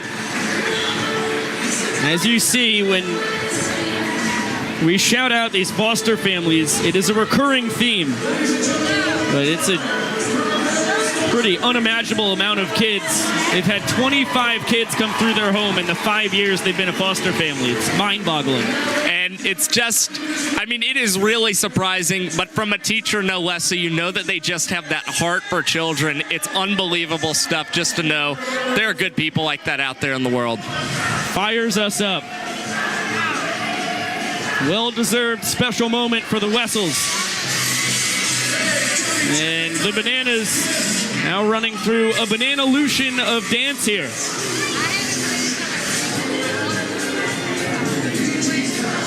It's a one-point ball game. Nanners won the first inning. Party Animals took the second. And both teams have been kept off the board in the third and the fourth.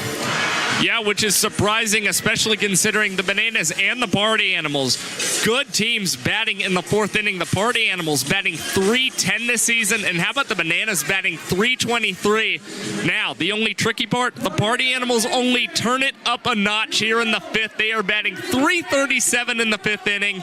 But if Donnie can get through 5 innings, he's going to put the Bananas in a very good position going into the later stages of this ball game, where we've seen the bullpen continue to do a very, very good job for them.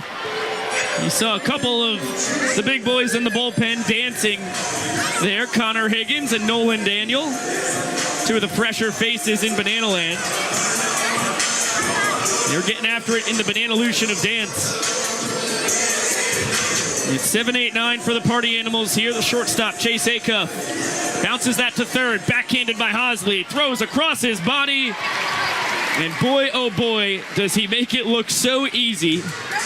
He is so good anywhere you put him in the field. We've seen him play second. We've seen him play right field. We've seen him play left field. And now he takes on third base and continues to impress with his defensive ability. A nice pick there and a crossbody throw too. And Eric Jones doing a good job handling that ball. A quick first out here for Donnie in the fifth.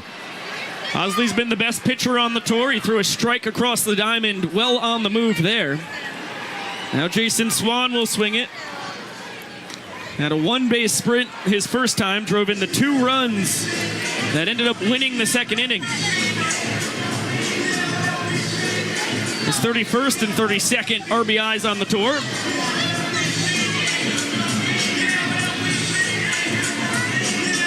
He's got a 2-1 count here, not 1-2 as the graphic says. 2 balls and 1 strike.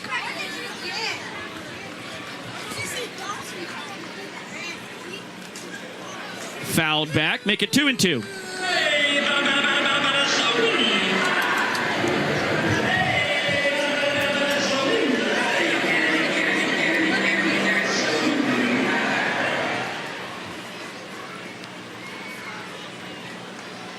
The Jacksonville kid waits the offering from Donnie.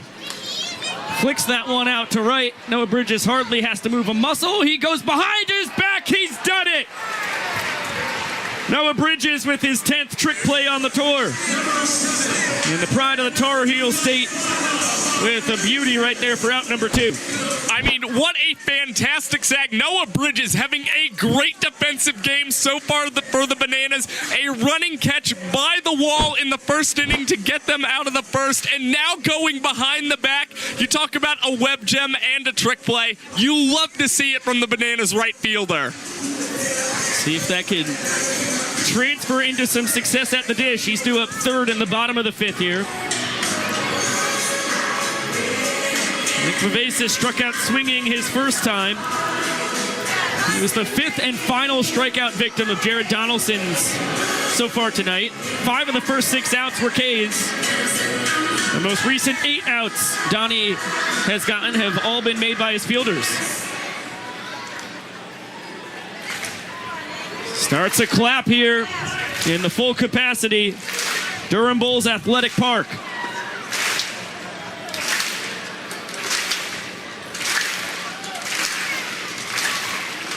And he gets the K. Our donut batter struck out for the second time tonight. Sixth punchy of the evening for Donaldson. And he's got a front flip. I don't think I've seen Donnie pull that one out before. He's been working on some new tricks. Who's he been practicing with? That was unbelievable. The front flip, Jared Donaldson. Take another look at the strikeout on his splitter. He's in a groove. Gets his third 1-2-3 inning of the night.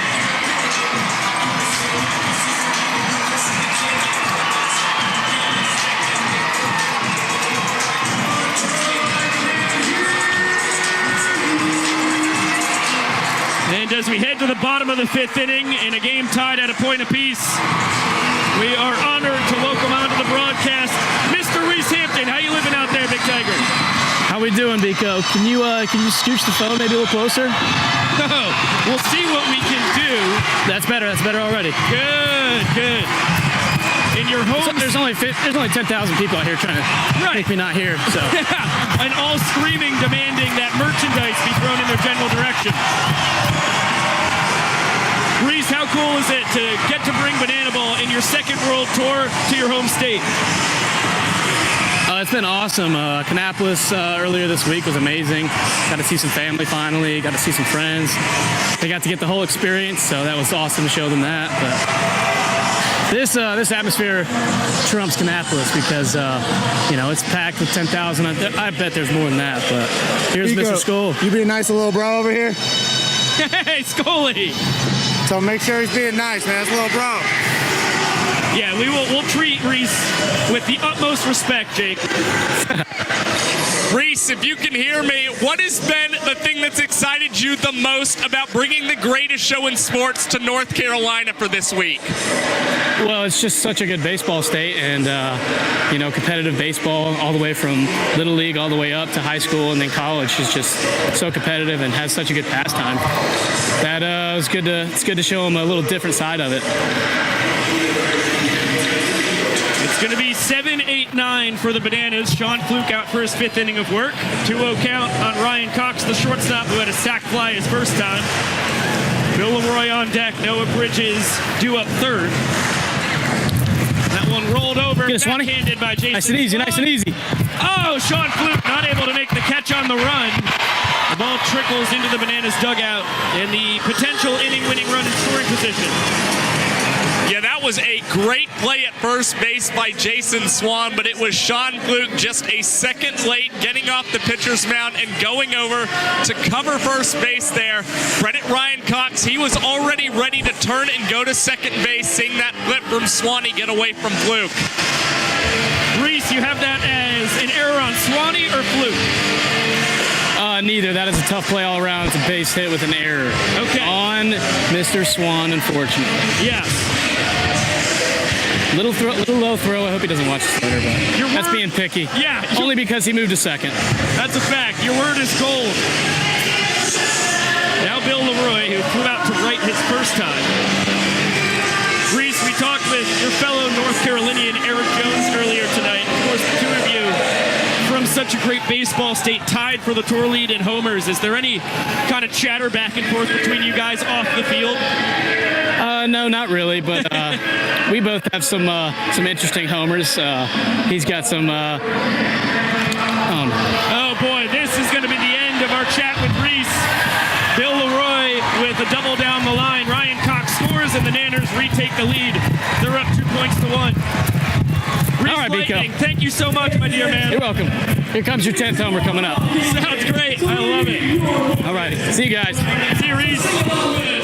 We'll see if a 10th dinger indeed does come from Reese Hampton. He's due up second in the top of the sixth inning with his party animals down a point for the second time tonight.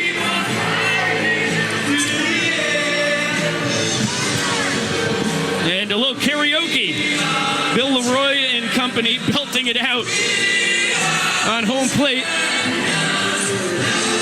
As they say they're the champions, they're certainly the champions of the fifth inning.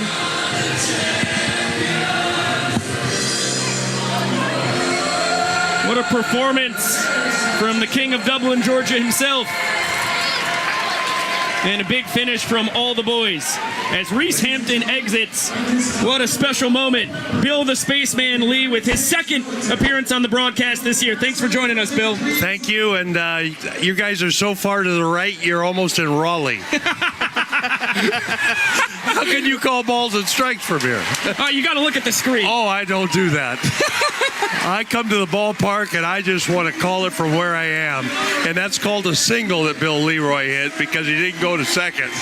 Well, yes, that's true. Technically, it would have been a double. Correct. If his legs hadn't fallen off. That's a fact. You know, it's tricky with all the walk-offs for the Bananas here. You know, in baseball, that would be a walk-off single, but you don't want to gyp the guy's extra bases because you could have, 5, 6 walk-offs a game. If I'm going to second because I want that double.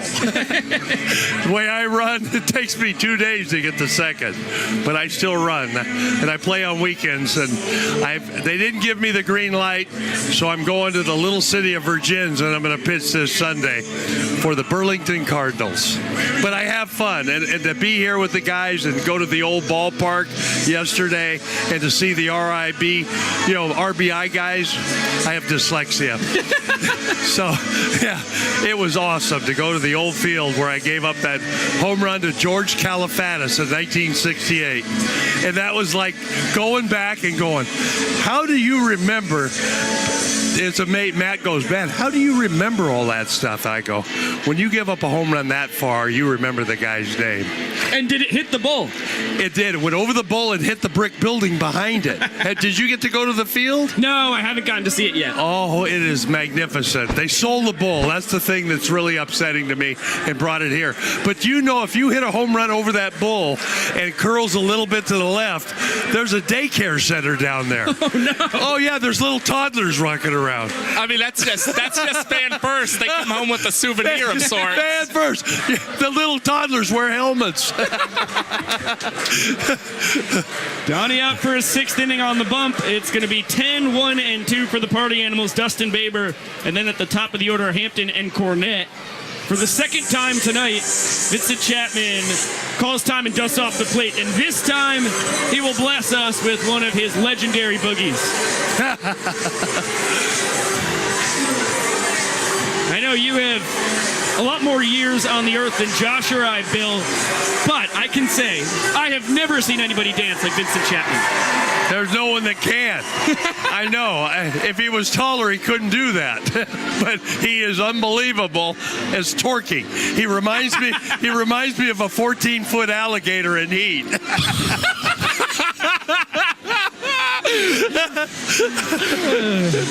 Man, am I happy that you were able to make the long trip up to the booth here, Bill. Yeah. You've never seen a 14-foot alligator, but I have. They spoil the water and scare you to death just with their shaking. Like a jackhammer out there, huh? Baber grounded out to third his first time. Lines that one into right center field. And it's going to be Noah Bridges gliding over to make the catch for out number 1. And Meadows is laying in the meadow. And Bridges slides up next to him. That's the best thing about our outfield. They can cover some territory. Matthews, Maddox, and Bond. 2/3 of the earth is covered by water. The rest is covered by Matthews, Maddox, and Bond. That was in my day. Peter grazes the outside corner as we take a look from the Banana Panorama. Our drone in the sky. Donaldson's tempo. He wanted that pitch. He wanted it, but he didn't get it. He doesn't call the high ball very much. That's one thing because he's short. That's a fact. Vincent Chapman, a lot more liable to call one below the zone than above it, but he does not give way there. Little cutter down and in. 2-1 count on Hampton, who has struck out and flown out tonight. Oh, way out in front of that changeup. Donaldson's changeup has been fantastic tonight. Seems like he's thrown it a lot more than usual. Well, I talked to him before the game. He said he'd do it. There was another one. Dalton Malden has to be real quick with it. Reese Lightning barreling down the line. Retired for the third time tonight. And that was a good play by Dalton Malden, getting to that ball quickly. You had a feeling he was trying to size it up and hopefully make the trick play there, but seeing Reese barreling down the line, decided to quickly get that out of the hand and onto EJ there. Smart. When in doubt, make the play. That's a fact. No time to be tricky there. Dalton Cornett 0 for 2. That's a sword. Oh, was that a weak swing? That ball wouldn't have got to third. Cornett struck out his first time, fouled out to a fan in his most recent trip to the left-handed batter's box, and he's going to dink that one into left center to make his evening 1 for 3 now. Back-to-back fastballs. All he had to do was throw a really slow change, and he would have walked over it, ground ball to second. That was his first bad pitch I've seen him throw all day, other than the walk early on. When Swan came up, I'd never seen him throw 4 bad pitches that bad. Yeah, that's a fact. Uncharacteristic from the pride of Albany, Georgia. See him shrug his shoulder? That means his rotator cuff. He's just about done. I watch everything like a hawk. Jake Skoll took him on a journey his first time up. Incredible leaping catch by Noah Bridges into the right field wall, and then Jake was plunked for the third time on the year in the 4th inning. Ooh, he didn't get that pitch. He wanted that too. Just misses down, according to Vincent Chapman.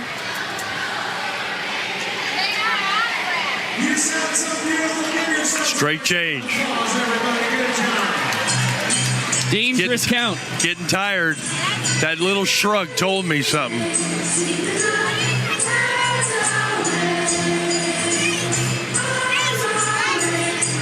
Dangerous pitch. Ooh, good changeup. Throw it again. Had the former first-round draft pick down to a knee. Cornett will be off on the payoff pitch here with 2 outs. Oh, he fooled him again with a changeup. Back-to-back. D.R. Meadows is going to come in to make the play, calls off his buddy Ryan Cox. And Donaldson, excellent through 6 innings, only gives up 2 runs in the second, and really in a groove ever since then. Yeah, it has been remarkable work tonight from Jared Donaldson. And boy, I'll tell you what, that final out from D.R. Meadows, a rarity, but with the Bananas outfield shifting in for the possible ball 4 sprint, that's why you see a center fielder make a catch almost on that infield dirt there. That was amazing. No way I'm going to be out there with Skoll hitting. The guy hits balls just about as hard as anybody. We've seen a plethora of balls 105 miles per hour and harder off his bat this tour. Banana Nanas will dance us into the bottom of the 6th inning. Vinny DeRubius joining in on the fun. You think you'll ever go out there and join the Nanas in a dance? I join him for breakfast. I know my limitations. When I'm surrounded by that many women, I'm not going to get a word in edgewise. Bill, as we have a little break in the action with Bananas boogieing, I would love to clear something up here because Josh and a whole bunch of us on the front office staff watched Bull Durham last night, and you have said that Crash Davis was modeled after you. His lines were modeled after me. Okay. I was not a catcher, but in their infinite wisdom, he read my book, The Wrong Stuff. And all those lines about throw more grounded balls, they're democratic, meat, and all the way he handled his mannerism were basically me. And Sheldon, that ball is foul. Caught. What? Yeah, he did. It's tough because you can't see. I can't. This big wall here. I tell you, we're halfway to Raleigh. Like I said, I couldn't tell. I had to. I see Matt Wolf warming up, so I'm excited. Through the windows, I watched that through 2 different windows. Hey, it'd be tough to call a ball game from here. I'll tell you that. Good breaking ball. He's got good stuff. He works. His tempo's good. He's actually had a really good game. He's had a pretty good season overall as well, Bill. When you talk about minutes per inning, one of those stats we keep hearing Banana Ball. Fluke second among all qualified pitchers in fastest innings this season. This is good. I've got him. He doesn't fool around. I've worked with him a lot. Ooh, high fastball. Just see you later. See that? Just he's efficient. Efficient's a good word for him. Strikes out Dalton Malden for the second time tonight, the 4th K of Fluke's evening. Well, it was just he just set him up with off-speed stuff and blew him away with a high fastball. Another breaking ball for a strike. Boy, that's a nasty bender. You can see it so well from the drone. Exactly. And that ball was up. Oh, here they go. This is where you want to hit. You got center fielder in. Be on it like that. Look. Ball. Good take. Good take. Fluke's mad. Catches it barehanded. Showing his emotion. This is our opportunity. Oh, breaking ball. There's a blader. Jumping to make a barehanded catch, Dustin Baber. He hurt him, yeah. How about that? Babes with his first trick play of the night. Team leading 49th on the tour. He's good. And Flukie, through 6 innings, gets a 1-2-3 frame there. And now Matt Wolf. What a sight for sore eyes. It's been a while since we've gotten to see our trick pitching extraordinaire rolled out in the rodeo barrel. Yeah, this is Max Papkin, the shorter version. In Cuba, there was a guy named Porfirio Perez. He was the man with 100 moves, and he was remarkable also. He is so good.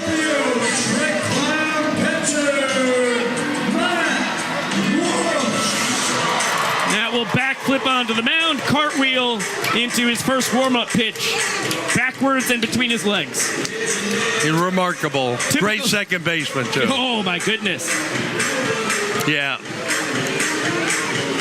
He's made some of the best trick plays we've seen on the tour at second base. He is, you know, and because we don't have to stay on the rubber so much, he could be like Hoss Redburn, who was 60-13 one year with 663 innings, 441 strikeouts. Is that amazing? 1.638 ERA. On par with Tungsten Armor Doyle. He said it was the toughest pitcher. He said that ain't work. He says going out and killing cattle with a sledgehammer, that's work. Jenny in the chat says Bill is too much, which is a compliment, of course. Well, I know too much. I'm sorry, but my enlightenment of the game of baseball is why I'm here. You guys have the best program, the best fans. Unbelievable. That's very nice of you, Bill. Every time I speak with you, I learn something new. That's what Matt Wolf says every time he sees me. By the way, guys, yeah, that's a fact. We have to give away a pair of Hokas this evening, and this inning in particular. So click the link in the description on the video on YouTube. It's also being sent out in the comment section. Your buzzword tonight, once you put in all your contact information, is lollygaggers. Ooh. One word, lollygaggers. You can see it on the graphic at the bottom of the screen. That's beautiful. You'll have a full inning to enter this once the final out is retired in the bottom of the 7th, or a run is scored in the bottom of the 7th that walks the inning off. Our little contest will be closed. Was that another thing in your book, Bill? Did you ever have a manager come up to you, tell you he needed to kind of put some fear in the guys? You tell him to scare the team? No. My manager's really... Oh, good pitch. Great pitch. Gets Tanner Thomas to fly it into a barehanded catch from Michael Vitamin Deeb. 5th trick play of the tour. And the pride of Davie, Florida, strutting his stuff after that one. I mean, Michael Deeb sized that ball up near perfectly. You saw the flip of the glove and then just fading back makes a beautiful barehanded snag. That's kind of become the Michael Deeb signature out there in left for the Bananas. He's got big paws, that boy. That guy's got big paws. Oh, my gosh. Every time I shake his hand, mine disappears. It disappears, yeah. Some meaty hands of his. Now Bryson Bloomer, it's 4-5-6 for the Party Animals here in the top of the 7th. Bloomer 1 for 2 on the day. Oh, he quick pitched him. 360. Oh, in the barrel, over the barrel. How about that for a front door bender to get the punch out? That was nastiness. That's it. Put the yellow barrel behind you. They'll never see the ball coming out of it. Oh, he's going to do it. Here we go. Another look at the strikeout. This time, Matt rides the barrel into a ball thrown to Garrett Delano. The extra hitter, 1 for 2 on the night. Good command of the fastball right there. Here comes something tricky. Throws the hat away, the ball yanked down and away. I would love to see the ball go into the hat all the way to home plate.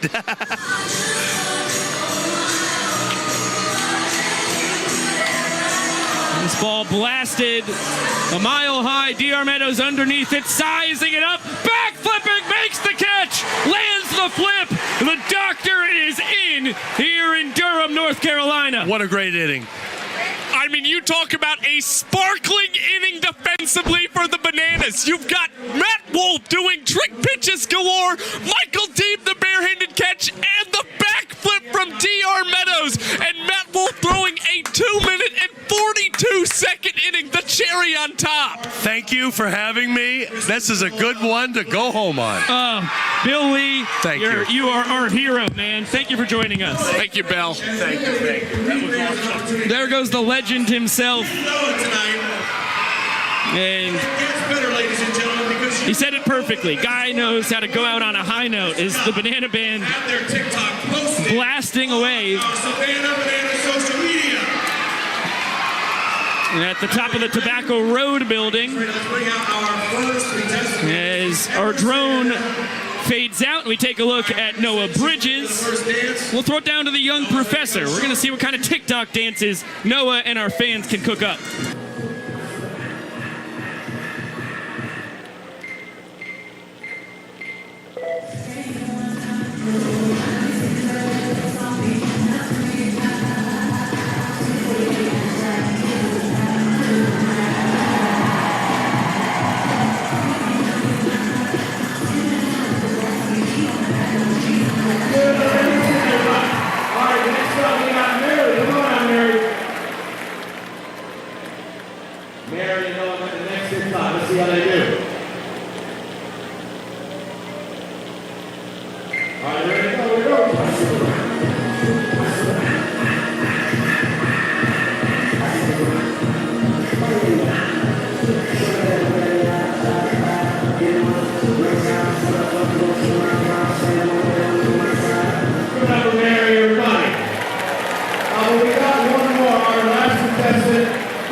Tommy, that guy knows his TikTok dances. He slayed that.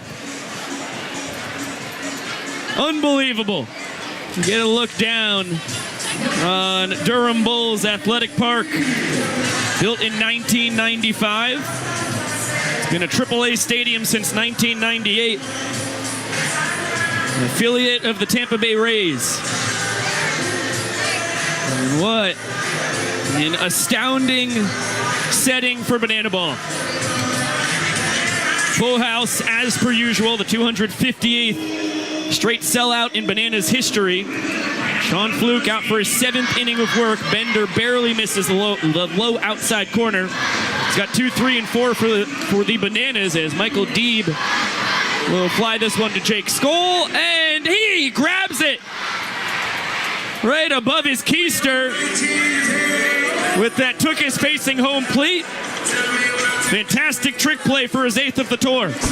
And we just continue to see these party animals outfielders convert trick plays successfully. We talk about them having no errors combined as an outfield this season, but you see these guys just continuing to get better and better at the trick plays, whether it's Hampton, Thomas, or Skull, as you just saw. Deeb 0 for 3 on the night now as Danny Hosley, check that, Dan Oberst lines that to left center. It's bouncing around a little bit.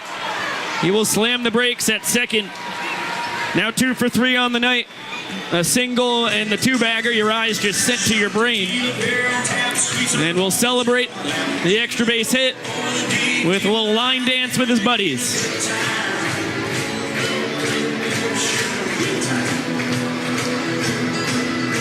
By the way, Michael Deeb, on his last trip to the plate, flied out into a trick play by Tanner Thomas and left. Yeah, not the easiest night for Michael Deeb, but so far so good for him as far as this move up into the 2 spot. Deeb batting .333 on the season when he's batting second in the order. He's been in the 3 hole for the vast majority of this tour. He'd been doing great there as well. His overall batting average is .323. Front door bender misses the inside corner to Dakota McFadden. Josh, I'm doing it. 1-0 count, Dakota McFadden, yard card. By the way, if we're going to continue to play with numbers on the broadcast a little bit, Dan Oberst, a single and a double in this ball game as McFadden sends this one back to us foul. And out of the ballpark. It's a multi-hit game for Dan Oberst. The 19th multi-hit game of the season for number 19. How apropos. Dan dances off of second. Peter gets the outside corner. 1-2 now on DMAC. Had a 1-base sprint his first time. Popped out to second in the 4th inning.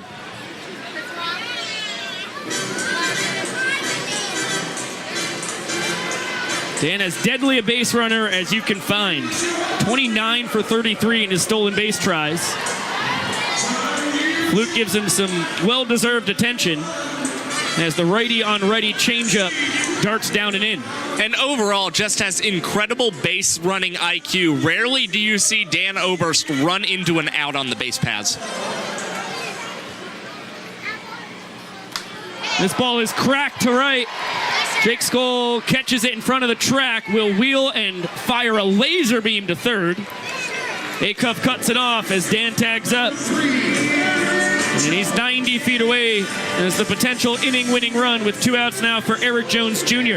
And that was a prime example, again, of how you see Dan Oberst, an incredibly wise base runner, knowing that ball was hit hard off the bat of Dakota McFadden, seeing Jake Skull size it up well, and staying on that bag at second base to quickly tag and get 90 feet away from scoring another run here for the Bananas and getting them their 3rd point in this ball game. Peter gets the outside corner. Perfect pitch following up the bender that just missed by an inch or 2. Eric Jones fouls that off.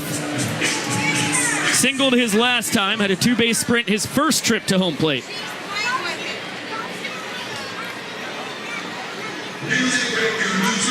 Oberst leads off third. 1-2 to EJ. Bender misses outside, pretty much a carbon copy of the first pitch of the at-bat. And boy, did Fluke want that for strike 3. Now you're going to have to see if he can regather and execute another good pitch rather than get frustrated at the no call there and get the party animals out of this inning scoreless. He executes. High fastball, cut on and missed. 5th strikeout of the evening, and the exterminator is fired up. What a gutsy performance, as per usual, by Fluke, who will be credited for 5 1/3 innings, thanks to the 2 walk-offs that the Bananas notched on him. And when you have walk-offs, and walk-offs that come quickly, Fluke throwing only 6 pitches in the 5th inning in which he was walked up, you have room to be able to throw a little more in a ball game, and that's why you've seen him turn in his longest outing of the season for the Party Animals. Our competition for a free pair of Hokas has ended. Good luck to everybody who entered. We'll throw it down to the young professor for a pie relay race. The 8th inning's coming after that.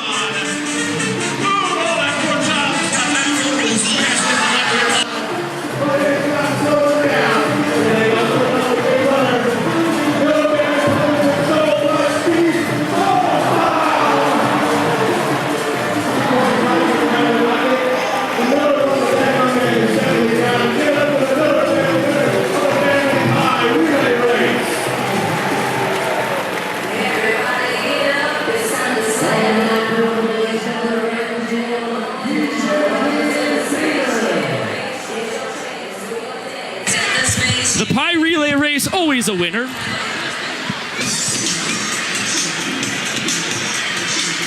Triple the pies for the price of one. Who doesn't want that?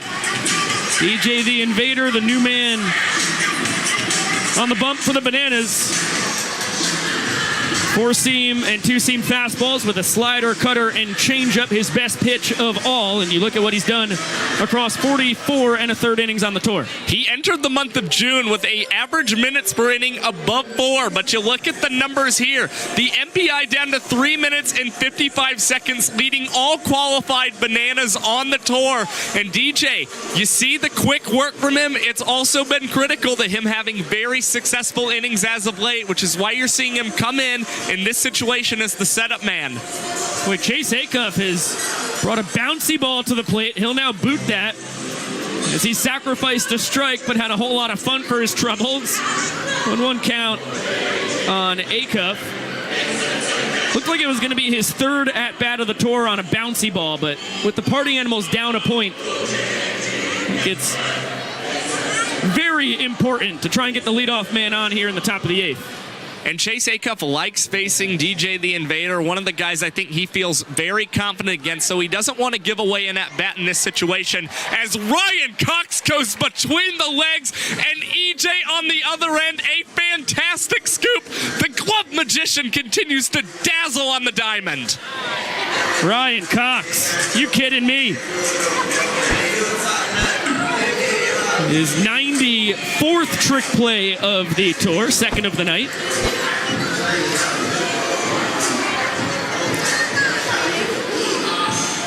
And Dalton Malden will grab the pop-up off the bat of Jason Swan. 2 quick outs for the Invader as he sets his sights on Mike Vivacis. And this is where you see the quick work again from the Invader. We're at 1 minute and 15 seconds for him. He very well could get out of this inning for the Bananas in under 2 minutes. Swanee now 0 for 2 on the night. Drove in the 2 runs that won the second inning on a sprint. And now Vava, who struck out in both of his plate appearances against Jared Donaldson, with a 1-1 count. Party Animals catcher in his 3rd World Tour.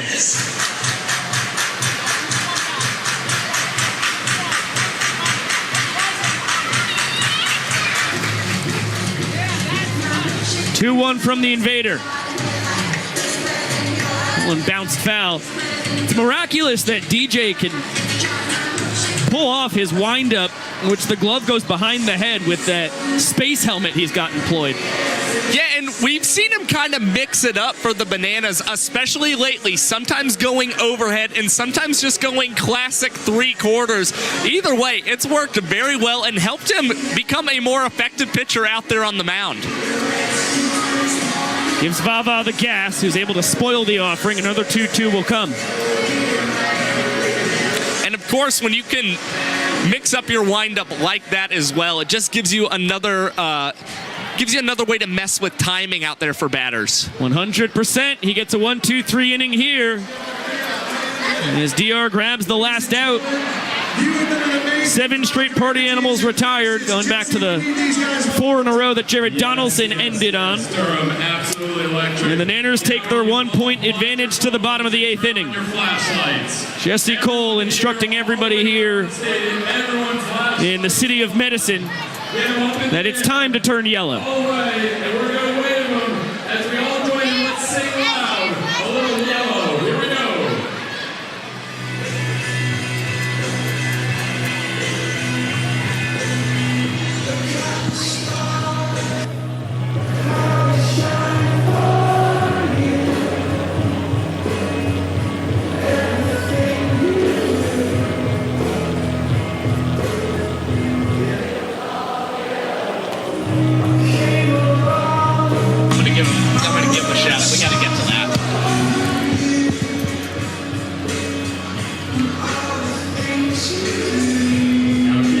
A very special yellow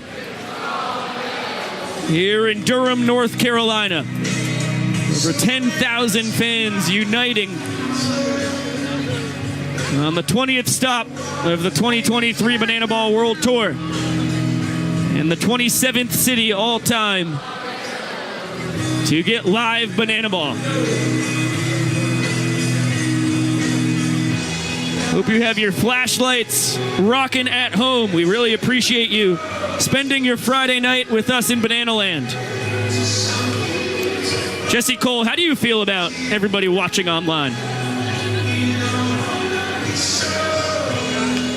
We love you so much, Banana Nation. Now let's go, Bananas! I share the same sentiment. This is becoming my favorite tradition on the broadcast. I'll say it. I'm just a sucker for it. I yearn for it. Oh, yeah. I'm just, foaming at the mouth. I forget every time until we're about halfway, 3/4 of the way through the song, and I'm like, oh, Jesse's about to do his thing. Let's see if I can set him up. Bring it, Jesse. You get a look down at D-Bap. And for the Nanners, it's going to be Alex Ziegler coming up to lead off the bottom of the 8th. And, well, he pulls off his miraculous bat tricks. Looks like his teammates are all attempting to pull them off as well. And while they are failing immensely, it's great to see the effort put forth by all of the Nanners in the background. Zach Phillips kind of nailed one there. Ziggy with a healthy cut, fouls it straight back. It's been a lot of fun to watch him see if he can get aboard with the big bat, which he did his last time up, worked a sprint. But it feels great to see him with a normal size piece of lumber, because this is a guy who can do some damage. Will not do any damage here. That is a 3-pitch strikeout for Sean Fluke. What a way to start out his 8th inning of work. That is his 6th K. Yeah, and Fluke, again, has been very good tonight for the Party Animals. The lowest MPI we've seen for him at 1 minute and 29 seconds in that 6th inning for the Party Animals. And now he's at 94 pitches in this ball game. We'll see how much more the Party Animals are able to get out of him. And, by the way, came into this inning with 91 pitches. This is for our statistician, Mikey O'Connor. And 91 pitches, the exact number Jared Donaldson threw across his 5 innings of work tonight. And now we see why he was gifted an 8th inning to pitch in, because he hadn't done that yet. And our great friends here in the Old North State would have felt like the night was a gyp if you didn't get Sean Fluke pulling off the hot in here dance. I would have felt that way. Why do we even come out to play? Dustin Baber between the legs, twice behind his back. A confounding trick play by Derek Ginger. What a way to grab his 50th on the tour. The human eye, the average human eye can't even pick up tricks that quickly. Look at Baber going between the legs a couple of times before throwing it on to Swanee there. Continues to impress every step of the way. Unbelievable that he can still whip out new trick plays when he's got half 100 now on the season.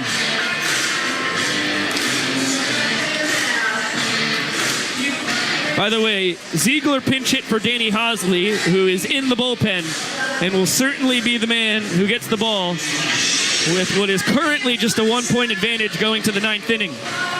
See if Bill Leroy and company can change that. And a walk-off double in the 5th. Flew out his first time. And the bender just misses the outside corner. Count 1-1. Now 2-1 on the Bananas backstop. Really, really loud, y'all. That was a healthy cut and a miss. Maybe a foul tip there. 2-2 on Bill. Yeah, and you're already seeing that leg kick kind of working out for Bill. Roped a walk-off double in that last at-bat. And when you look at his 4 hits here in the month of July, 2 of them have gone for extra base hits, both doubles. Heater misses down and out, and the count runs full. And this is another just textbook Bill Leroy at-bat or plate appearance, just working the count full, being one of those pesky hitters, and maybe he'll be able to draw a sprint here for the Bananas. Payoff pitch is fouled off. Fluke goes with the slider 3-2, just shows the confidence he has in all 4 of his pitches. Throw him any place, anytime. Another payoff. And the fastball misses up and out. Bill works the sprint. Party Animals quick around the infield. It's going to be a close play at second. And not in time. The glove flip from Tanner Thomas to Jake Skoll. A smidge behind the arrival at second base of Bill Leroy. Good evening for the Bananas catcher. He's the potential inning-winning run as Noah Bridges 0 for 2 with the strikeout and flyout will try his luck. And Bill with the second highest ball force sprint percentage for the Bananas on this year's tour. Good to see him work the sprint there, which actually is his first here in the month of July. 16th of the tour compared to just 9 strikeouts. Best ratio on the Bananas, second best in Banana Land. That ball cranked, sliding stop. Jason Swan, he beats Noah Bridges to the bag. That is a point-saving play by the Jacksonville kid. Oh my goodness, that play could be critical for the Party Animals going into this 9th inning. Jason Swan keeping it a 1-point ball game with one of the best plays we've seen at first base this season. It's run through the evening from Sean Fluke. He ends up going 6 1/3 innings. Gives up 2 runs, only 1 of them earned. And make themselves a case to be the victors here. Once again, a guy who had only given up 5 runs across his last 22 innings pitched as a starter. He dazzles for the Party Animals, keeps them within a point. The young professor letting everybody know here in the city of Vipers that this is our final inning. Every run scored will count as a point. And boy, have the Bananas and the Party Animals made good time in this ball game. We've got just a hair over 14 minutes here on the clock. We could be looking at another ball game on this year's tour that lands within the top 10 fastest games of all time. The clock just hit 14 minutes as you get a look at the rules here in our final inning. Hosley's been the best pitcher on the tour by a country mile or 2. 45 1/3 innings, 66 strikeouts compared to just 15 sprints and 27 strikeouts, or 27 hits allowed rather, and the ERA at a sparkling 1.79. And he's working in his 4th consecutive game here for the Bananas. 2 of these games have come and have been saves for Danny Hosley. Successful save opportunities at that. And the average minutes per inning here early in the month of July, 2 minutes and 38 seconds, which is by far the best mark we've seen from Hosley on this year's tour. It's going to be 10-1-2 for the Party Animals as Jake Lialios gets the people fired up. On the third base side, Kyle Lewigs does the same for everybody down the first base line. Dustin Baber, Reese Hampton, and Dalton Cornett. Babes has grounded out to third, which was Danny Hosley at the time, and flown out to right. Dior Meadows comes in from center field to hold down third base. Vinny DeRubius comes into right, and Noah Bridges shifts from right to center field. This is the defense we saw the Bananas employ a couple nights ago in Kannapolis when Jackson Olsen was taken out of the game by the errant pickoff throw for Dylan Porter that got him in the jaw. We talked about it earlier. He's had successful surgery. And I actually have been in communication with Jackson during the game. We'll have him on the broadcast tomorrow night. That's what they call in the business a tease. Good work. Thanks, Chad. Proud of you. Chad Reese, just hearing of the news as everybody else did, gives me a thumbs up. So it's confirmed. Jackson, you got the good to go here, buddy. You got the gig. 1-2, line down the left field line. This ball clanks off the top of the 32-foot Blue Monster, and Baber has to slam the brakes with one of the most powerful singles we've seen on the tour. Yeah, that ball going very high in the air just when you thought it might clear the wall for Baber's first home run of the season. Michael Deeb plays it near perfectly off that wall. You see how well he was able to track balls off of that wall. He did a lot of practice on that yesterday when the Bananas got to Durham, and it paid off here, keeping Baber here at first base. But Brandon Roberts, the Party Animals, are going to try and use their pinch runner here in this situation to knot this ball game at 2 points apiece. Reese Hampton at the top of the order has been the best hitter on the tour, leading all batsmen with a .388 batting average and 1137 OPS. Tied for the tour lead with his .458 on base percentage. His 9 homers tied with Eric Jones Jr. for the tour lead. His 17 doubles are opposed by nobody, 4 more than Jake Skoll, who has the second most. But it hasn't been Reese's night. Ground out, fly out, and a strikeout. Yeah, and Reese Hampton has struggled this year in the 9th inning, especially against Danny Hosley. Just 1 for 11 batting in the 9th inning this year. That's the Hosley effect, who checks on Roberts. Second time he's pinch run tonight. Took over for Garrett Delano at first base in the 2nd inning. Stole second. Came around to score the inning-winning run. This ball is blasted down the left field line. If it's fair, it's trouble. It is not caught. One hop up against the wall. Roberts is going to score the game's tying run. And Hampton cruises into second as the potential go-ahead. It is 2-2. Michael Deeb really wanted to try and field that ball and make a sparkling catch to keep Brandon Roberts over there at first base. But unfortunately, crashes up against the wall, cannot come up with it, and a big ricochet for that banana ball off the wall as well. Brandon Roberts cruising into home plate easily there. And what's more, Reese Hampton now in scoring position. The Party Animals have a chance to take the lead now in this ball game. Reese drives in his 27th run on the tour. Still no outs. And a nasty changeup cut on and missed by Dalton Cornett. 1 for 3. He singled his last time up. Before that, fouled out to a fan and struck out.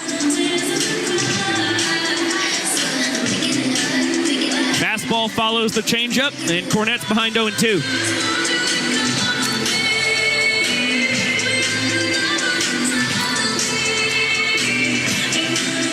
0-2 from Danny Hosley.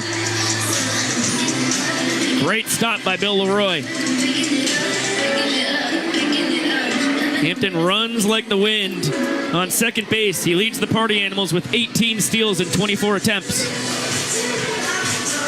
And stolen bases in both games in Kannapolis here, but feels kind of unlikely that you would see Reese Hampton run. You don't want to get that out at third base and get a runner off the base pass here. Your only runner for that matter.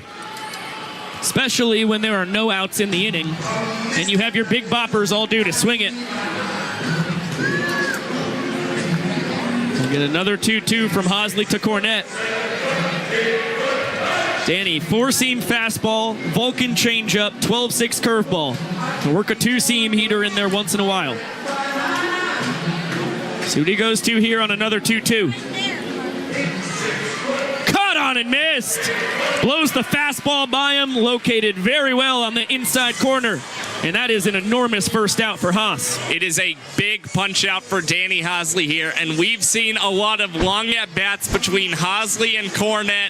Cornett, in their last matchup, took Danny Hosley deep, was the first man to homer off Hosley all season.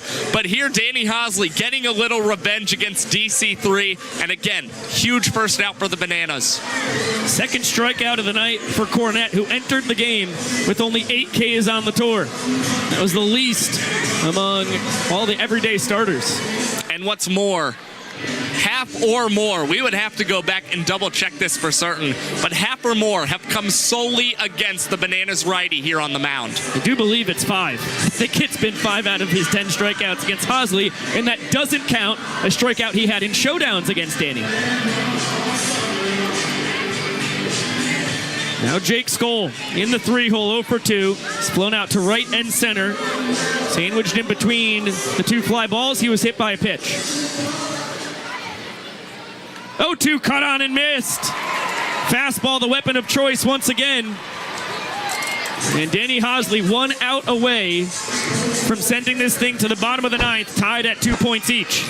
And these are the signs you like to see from Danny Hosley. Even though he's allowed the Party Animals to tie this game, dials it right back in and gets back-to-back punch-outs here. And you also feel like he's really feeding off the energy of Bill Leroy behind the plate. Fist bumps after both of those strikeouts for the Bananas. Country hardball right now. Another fastball cut on and missed. Tanner Thomas 1 for 3, a single, a strikeout, and a flyout. And he cuts and misses. Another fastball. And this is where you kind of feel like Hosley is likely to change up the pitch here. He has gotten Tanner on the breaking ball a lot this season, but no, decides to go high fastball there. See if he could get a chase there from Thomas. Now we'll see if he sets up a breaking pitch or goes back to the fastball one more time here. The pitch he's feeling very comfortable with right now. Grounded to second. Dalton Malden stays with it, gets the out at first. And the Party Animals strike for 1 run to tie the game. Here comes the young professor. Party Animals have tied it up 2-2 as we head into the bottom of the 9th. Now is the chance for the Bananas to score and walk this thing off for victory. If they don't, it will force a showdown tiebreaker. Anything can happen here, Banana Land, so make some noise because this is it! Just like it was for the Party Animals in the top of the 9th inning. For the Nanners, it's going to be 10, 1, and 2. Bottom of the order trying to feed the top. Dalton Malden, D.R. Meadows, and Michael Deeb due to swing it. The Party Animals did it with the booming single off the wall by Dustin Baber and the game-tying double from Reese Hampton. The Nanners will have to try and walk this thing off against Drew Gillespie. See what he's done in 4 1/3 innings in his young banana ball career. Crafty righty who will throw over the top 3/4 or sidearm. Has been very efficient, averaging 3 minutes and 28 seconds per inning tossed. He has the 3rd fastest inning in banana ball history. I mean, Drew Gillespie just continues to dazzle for the Party Animals, but the only thing we've seen out of him that seems to be of minor concern, 4-ball-4 sprints across that 4 1/3 innings pitch. He's going to need to throw strikes, and you could very well see another inning around that 1 minute and 18 mark that is 3rd best all time for him. Still looking for his first strikeout as a Party Animal. Man out of Albuquerque, New Mexico, who started his collegiate career at the University of New Mexico. And then finished up with 3 years at Southeastern University down in Lakeland, Florida, where he was a member of the Fire after being a Lobos. Dalton Malden has struck out both of his at-bats. Dribbler to third, Bryson Bloomer on the run. Has out number 1 for the Party Animals. Good play by Bryson Bloomer. Tackled that ball very quickly and made the throw off balance. And still a strike over there to Jason Swan. 1 pitch, 1 out for Gillespie. We'll see how he navigates this top of the order for the Bananas. Bender misses wide. That's the curveball. He also employs 2-seam, 4-seam, and cut fastballs, as well as a changeup. DR fouls that off of himself. 1-2 count on the Nanners center fielder, who had singles in each of his first 2 at-bats and a pop-out in his last trip to the dish.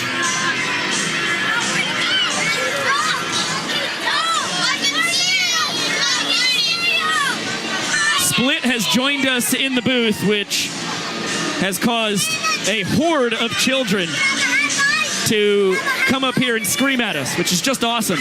Thanks, Split. Appreciate you, bro. Dior Meadows goes down swinging as we're distracted by the mascot up here, and Gillespie 1 out away from sending this game to showdowns. Yeah, and to get this game to showdowns would be a huge accomplishment, not only for Gillespie, but the party animals as well. The Bananas at their best in the 9th inning, batting .349 as a team. Michael Deeb 0 for 3 on the night. Pop out and a couple flyouts. Picked up his 3rd homer of the tour on Tuesday night in Kannapolis, North Carolina. What a time it would be for number 4. Watches the changeup drift down and out of the zone. He's ahead 2 balls and a strike.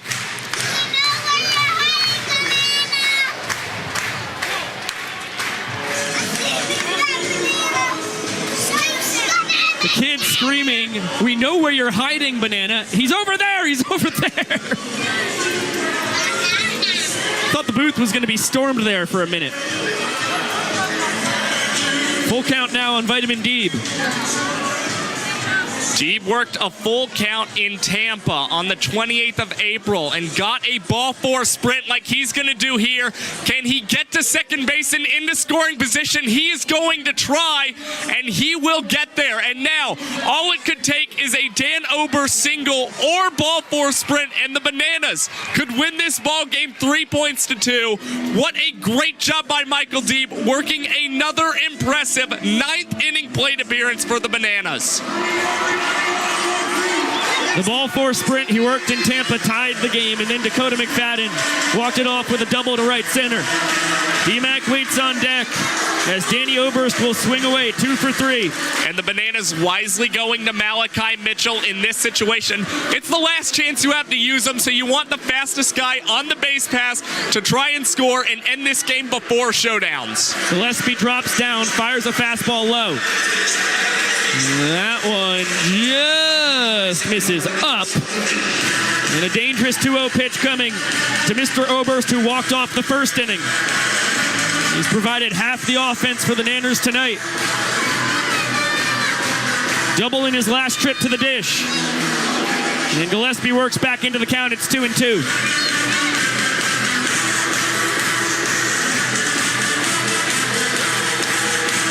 Malachi leads off second.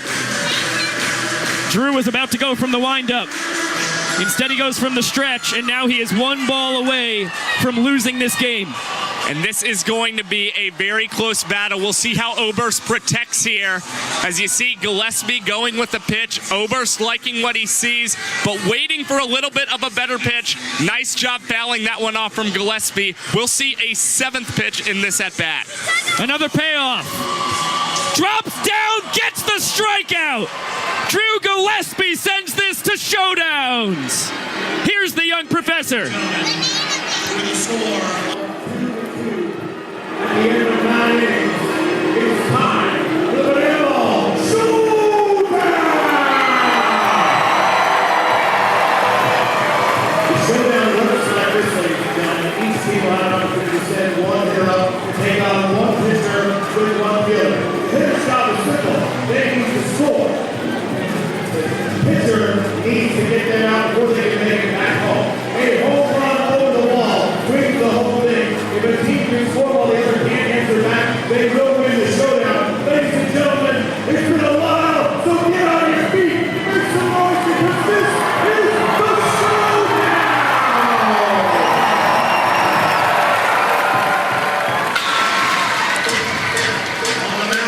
Take a look at how the showdown works. We'll focus on round 1 because that is all we are guaranteed. Pitcher and infielder in the field. It's going to be Noah Bridges for the Bananas. His feet have to stay on the infield grass before the ball is put in play. Hitter has to score an inside the park home run. If they put one out of the park, their team will win the game instantly. And we still have not seen that in a Banana Ball Showdowns, but you never know, Biko. We could very well once again witness history in Banana Ball. It was a liner off the tall wall in Kansas City, Kansas, from the bat of Eric Jones Jr. that was mere inches from being the first ever out-of-the-park showdown ender. Reese Hampton, the first man to swing it for the Party Animals. This one is going to go out of the stadium, uncatchable by fans. And this is the traditional first showdown matchup we see a lot. Danny Hosley, the pitcher of the Bananas, won a turn to the best pitcher on tour against Reese Hampton, the Party Animals' best batter, and a speedster at that as well. Of course, the Bananas throwing Noah Bridges out there to be their fielder. Great speed and a great outfield arm as well. Peter just missed the inside corner, and then the 1-1 was nowhere close. So Hampton in the driver's seat.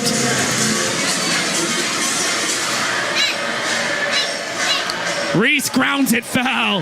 That would have been dangerous if it was on the other side of first base. And the last time we saw showdowns, which was in Tulsa on May 29th, that was the hit that won the Party Animals the showdown. It was Reese Hampton pulling one down that right field line, Noah Bridges having to go all the way out and get that ball, and they had no chance to get the speedy Hampton as Danny Hosley gets the punch out of Hampton, and the Bananas will now have a chance to walk this game off.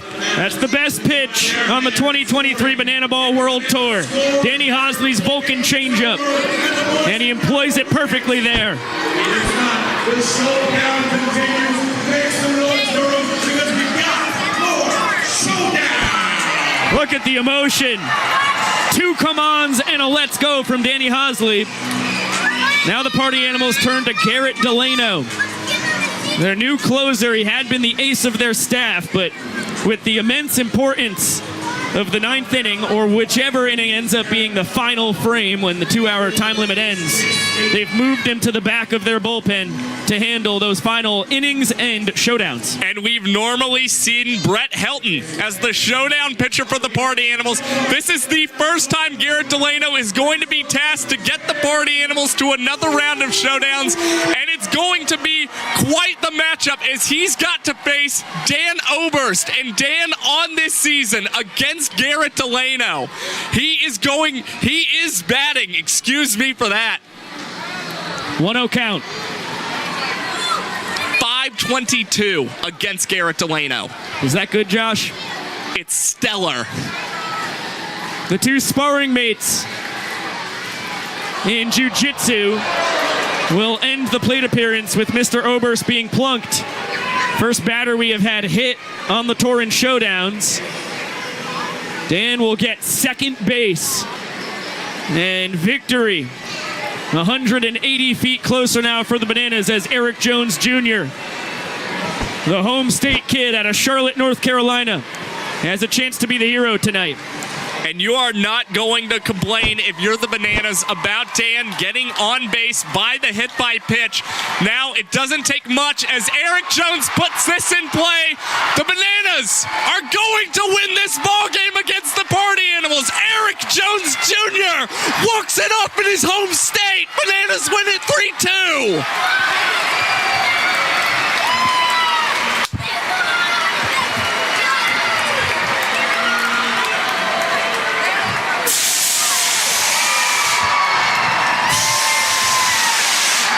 How about that for the kid from the Tar Heel State who gets to do it in front of friends and family? And EJ was the man thrown out at home plate in the controversial ending in Tulsa, the last time we had showdowns. It was a barrel off the left field wall that had him retired in Oklahoma. This time, he leaves no doubt about it, depositing that in straightaway center field as Mr. Oberst easily scores from second base. And Eric Jones has just continued to improve here in North Carolina. Hits in all 3 games and a walk-off to end it. What a magical series for EJ. Manners are going to come celebrate with the fans with a Lambeau leap behind home plate.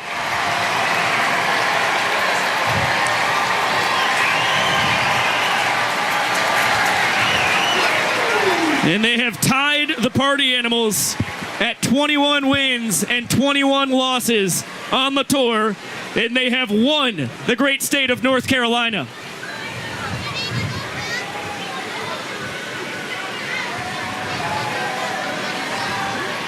Here's Jesse Cole.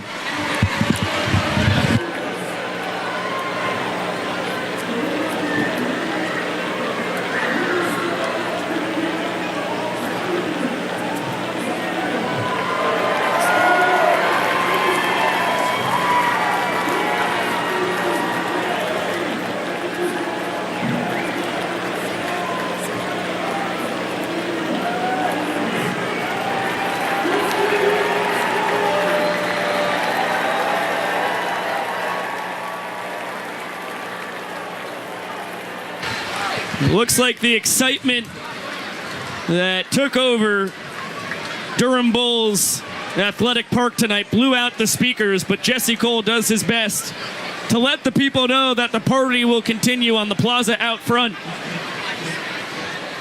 There's Mr. North Carolina himself, the Charlotte Kid, Eric Jones Jr. in his second World Tour, as the final swing of the bat that wins his home state. And the Nanners have now won all 3 games here in North Carolina. They have 4 states to the Party Animals 3, and they have tied the Party Animals at 21 games apiece and are tied in this series for the first time since we were in Jacksonville, Florida at the start of March. And if you think the Bananas feel good about that, I mean, they turn to Kyle Lewis tomorrow to try and get a 4-game sweep, which we have not seen here in Banana Ball.